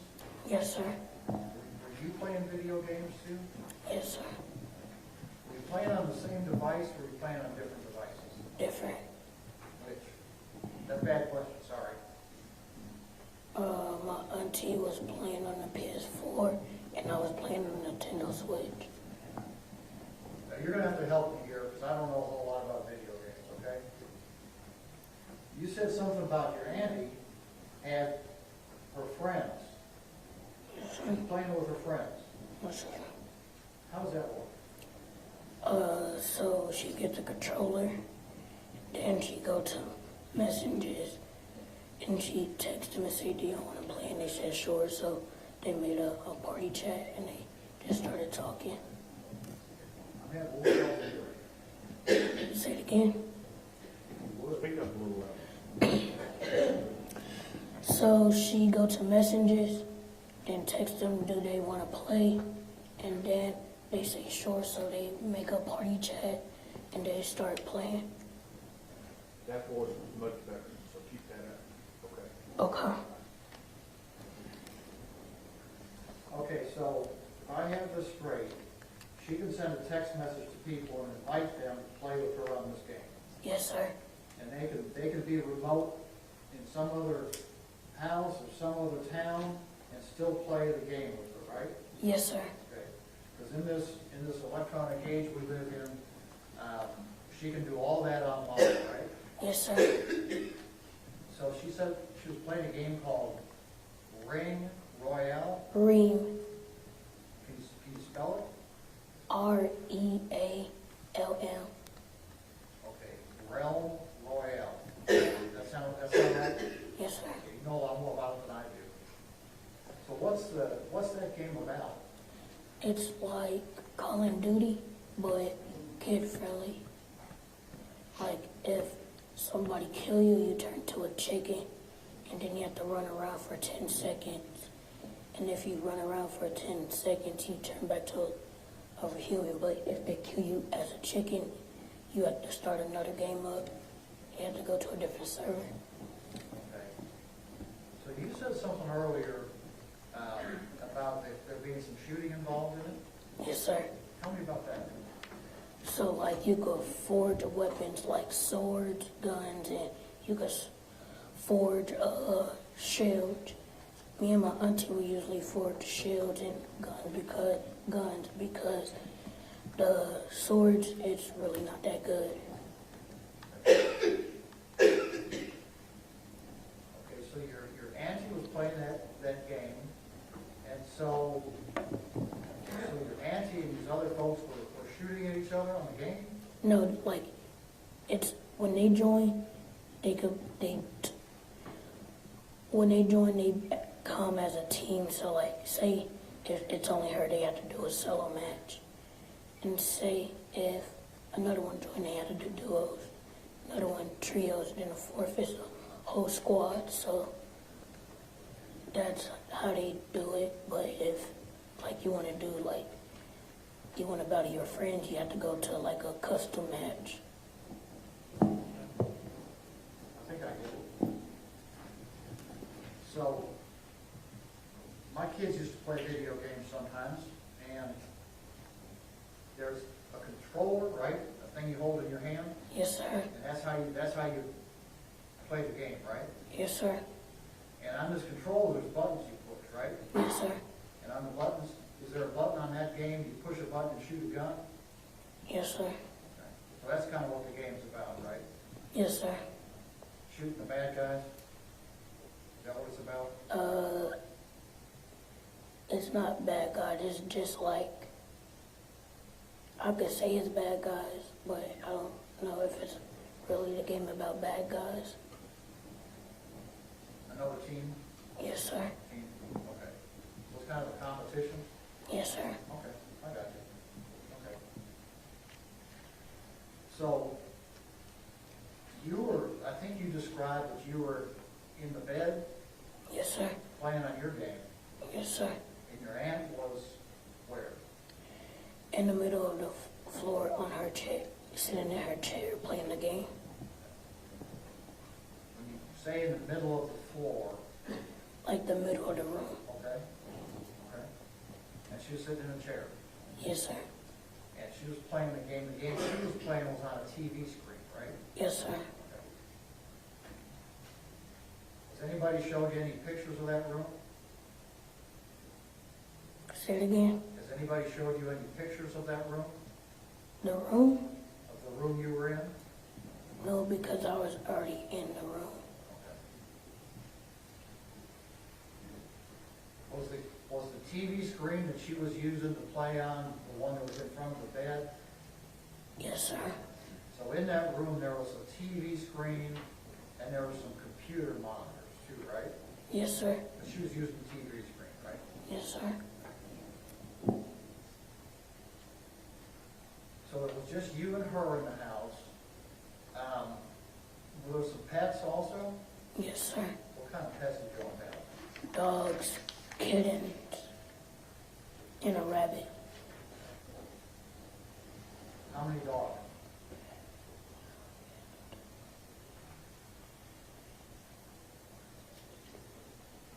Sorry, it's kind of difficult. It's because some of them got missing and some of them died, so I had to count it. So on this particular night, do you remember how many dogs were in the house? There was like 2 dogs, one adult dog and one puppy, Okay.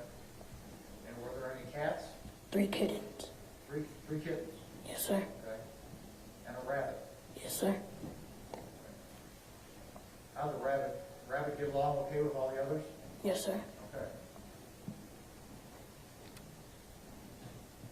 Now, at the time, you described a time when your aunt was playing the video game, and she said she heard something out in the yard, right? Yes, sir. But you didn't hear anything in the yard, did you? No, sir. Okay. That's what you told us earlier, right? Yes, sir. And when she heard something out in the yard, she said that to you, I hear something, right? Yes, sir. And then what did she do? She went to get her gun out her purse. She had a gun in her purse. Yes, sir. Where in the room was her purse? By her monitors. By her table where her computers are. Was there anything else near the tables where her computers are? Not what I know of. Was her purse near the window?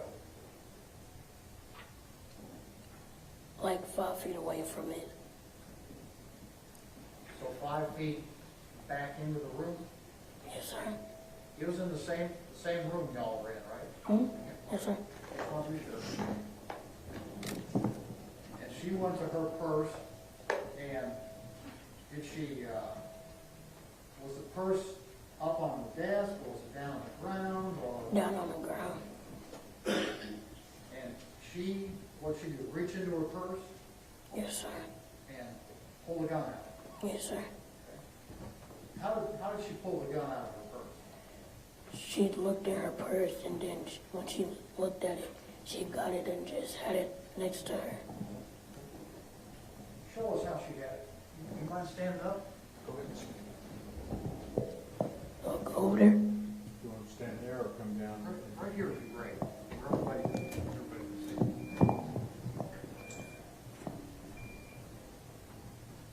Right here. All right. Why don't you turn and face the jury real quick so they can make sure we have everybody can see. There you go. Okay. Thank you.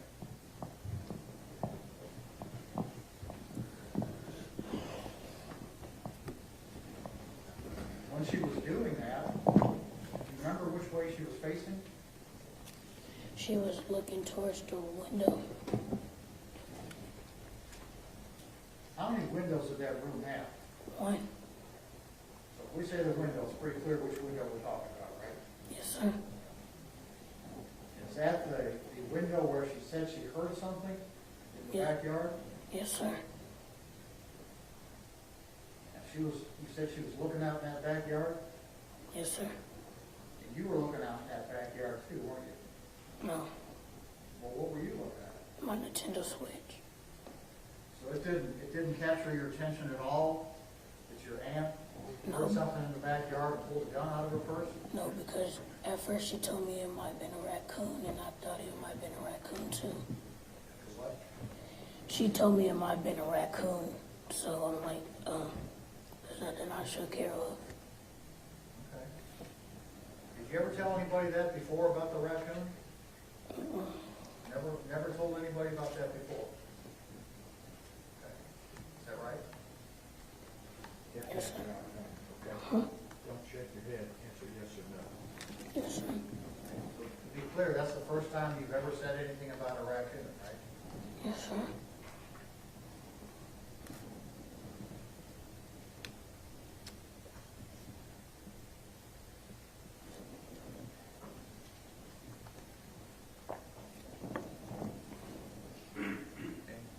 While she's looking at this out the back window, what's she doing with that gun? She still had it beside her.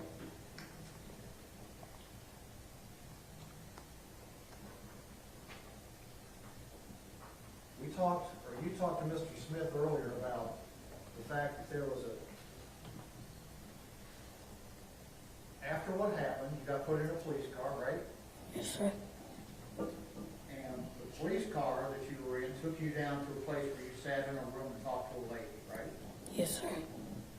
And it was just, in that room, it was just you and the lady, wasn't it? Yes, sir. There wasn't anybody else in there, was there? No, sir.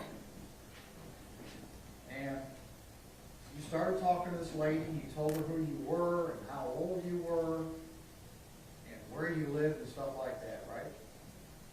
Yes, sir.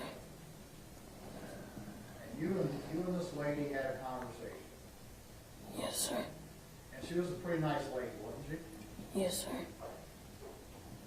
Did she get you some socks earlier? I don't remember.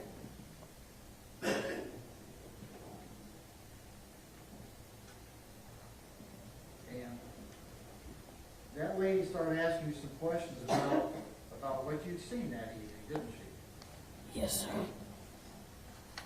And that lady, what you and she talked about was how important it was for you to tell the truth, right? I don't remember. And she went over some questions with you to make sure that you understood the difference between telling the truth and telling a lie, right?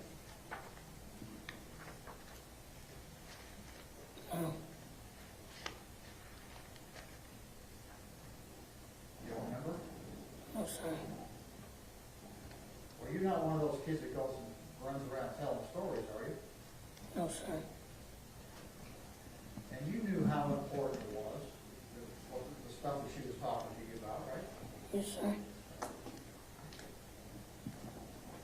And she told you to make sure that everything you told her was the truth, right? Don't remember.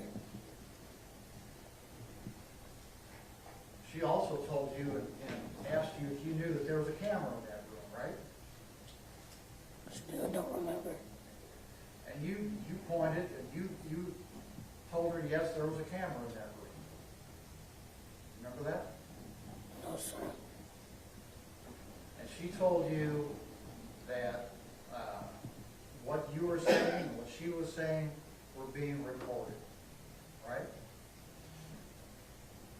No, sir. Don't remember. And you were okay with that, weren't you? I don't remember.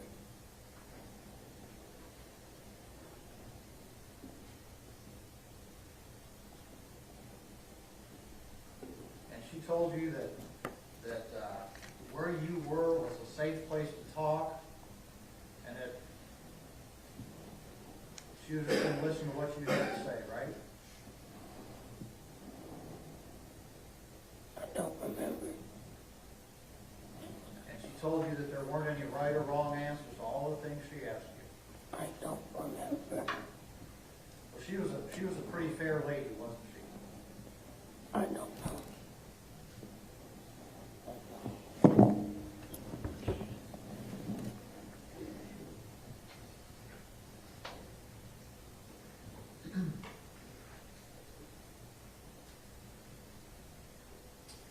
Council approved.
Ma'am, would you come up, please? Yes. Yes, ma'am. Testimony giving this cause of the truth, whole truth, and nothing but the truth, self to God. Tell me your name. Seychelles, Spell it for me. Seychelle. Okay. Last name Aaliyah. All right. I have noticed that throughout the testimony, you have been gesturing to this witness. I cannot have that. Okay. So I've sworn you in as a witness. If you will sit outside in the hallway, and we will call you in when we need you. Absolutely. Thank you very much.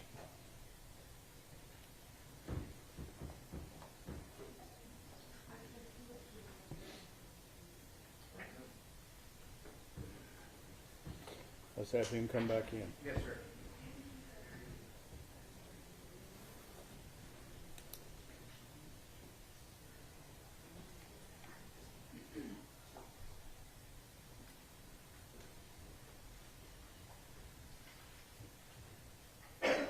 Members of the gallery, there can be no coaching of any witnesses by anyone in this room. Understood? All right. That had nothing to do with you. We just had to take care of a little something with the judge. Sometimes things like that happen in these things, where he just has to ask us some questions. Has nothing to do with you. You're doing great.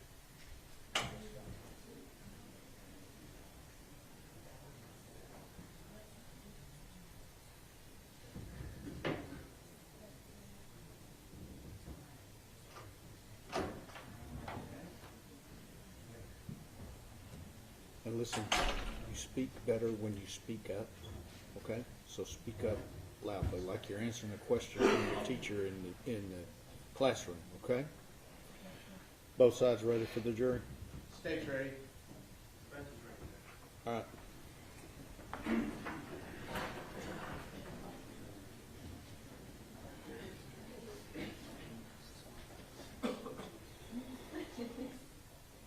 Remember, like you're answering a question in class, okay?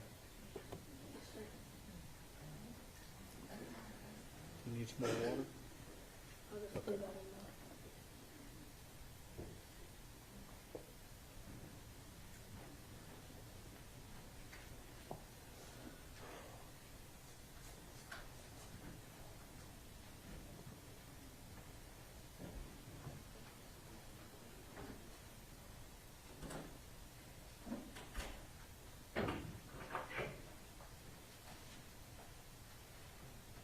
Everyone may be seated.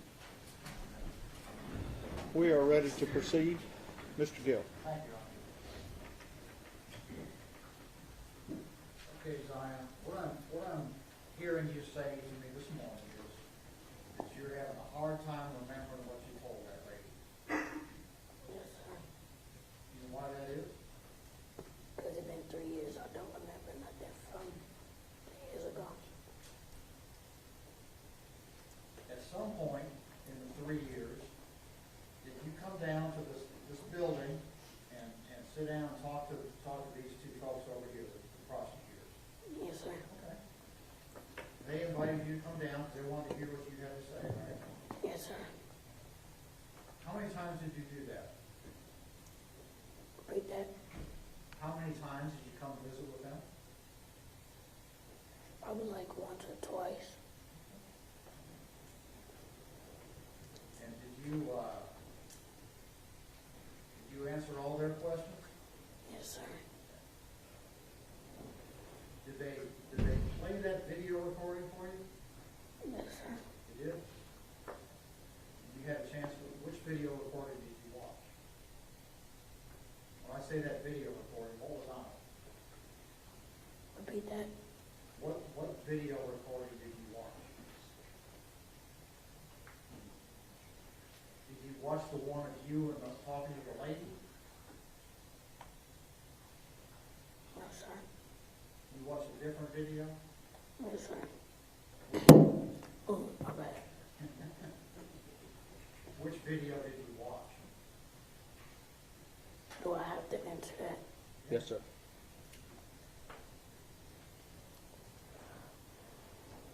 Let me ask you a different question.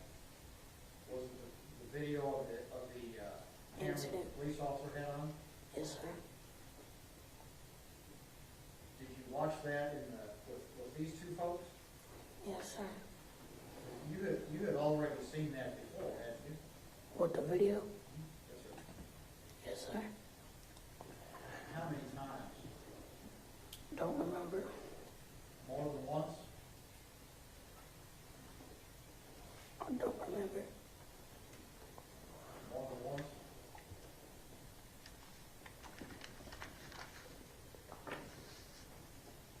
I don't remember. Other than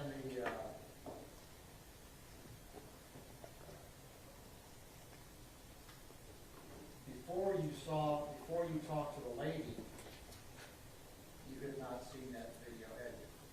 No, sir. So the first time you saw it was after you talked to the lady you've been talking about, right?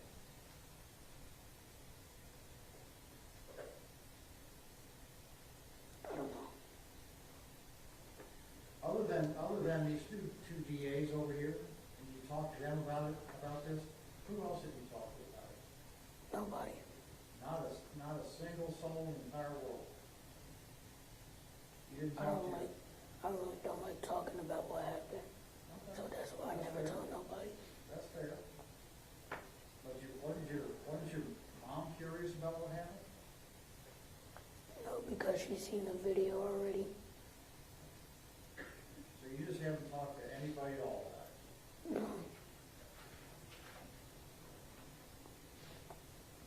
You know who a guy named Lee Merritt is? Yes, sir. Who is Lee Merritt? He is a lawyer, attorney lawyer. And he represents your family, doesn't he? Yes, sir. So did you talk to him about this? No, sir. Not a word. No, sir. And pass the witness. Thank you. Redirect, I'm sorry. Yes, Your Honor, briefly. Yes, sir. And for the record, I would like to say whenever the witness got down from the stand, defense, please correct me if I'm wrong, he demonstrated how Tay had the gun.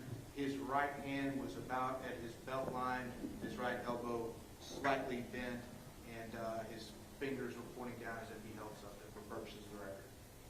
Defense agrees. Generally, yes, sir. Okay, that's what the court's recollection was. Okay, Zion, I just got a few more questions, okay? Yes, sir. Now, are you sure that we watched that video, that you watched that video with me and Ashley? I don't know. You don't know? The time that you came to see us a couple of weeks ago, what did we do? We just talked and I drew a picture for y'all. We just talked and you just talked and drew a picture. You didn't watch the video that day, did you? No, sir. And did we go to a courtroom? Yes, sir. What did we do in the courtroom? He showed me where I'm gonna be at and how I'm gonna be on the mic and all that. And I seen a judge, not this judge, but a different judge. And we talked, kind of asked some of the same questions we did earlier today about sports and things like that. Is that right? Yes, sir.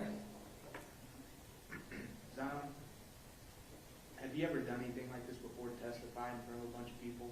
No, sir. Has it been a little scary? Yes, sir. Have you done your best to tell us what happened the way you remember it? Yes, sir. You've been pretty brave today. Thank you. And pass the witness. Mr. Gill. Just briefly, Judge. Zion, just a couple more questions, and then you're gonna go home, okay? Yes, sir. When you met with these two folks over here a couple of weeks ago, you told them something different about how your aunt was holding that gun, didn't you? No, sir. You told it exactly like the same way you told it here today? Yes, sir. That's all we have, Judge. Mr. Smith, No further questions. may this witness be excused subject to any potential recall? You may. No objection from the state, Your Honor. Okay. If you'll unflip that microphone for me.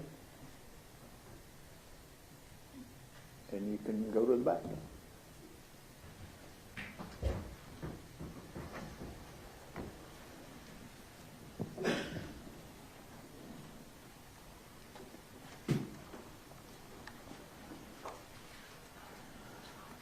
Okay, I'm going to stop a little bit earlier than noon.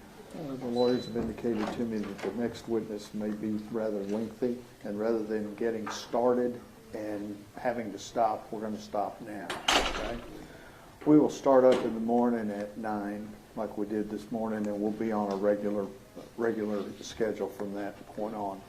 So it's very important, don't discuss the case amongst yourselves. Stay away from the media. You know the drill in the morning, okay? So if you'll follow Deputy Nicholson, all rise.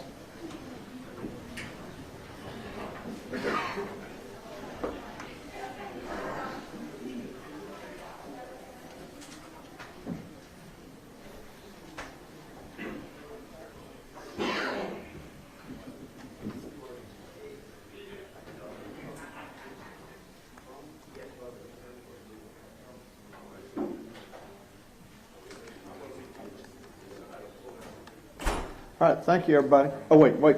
we need a record. Yes, sir. Everyone may be seated, please. Your Honor, and if I may, we met Dale Smith, Ashley Diener, and Mo Brown with Zion Carr on November 15th, 2022. It was during this meeting that Zion Carr disclosed to us that he had seen the body cam footage. At no point at any time during that meeting or any time prior has any representative of the Tarrant County Criminal District Attorney's Office ever shown the body cam footage to Zion. That was included in a disclosure sent to the defense via email on November 18th, 2022. So again, that is another instance of we just want to make sure the court was aware, the defense was aware. We have not shown him the video. Mo Brown was also present, and he's never represented us to us before that he believed we'd shown him any video. And y'all acknowledge receipt of the previous email.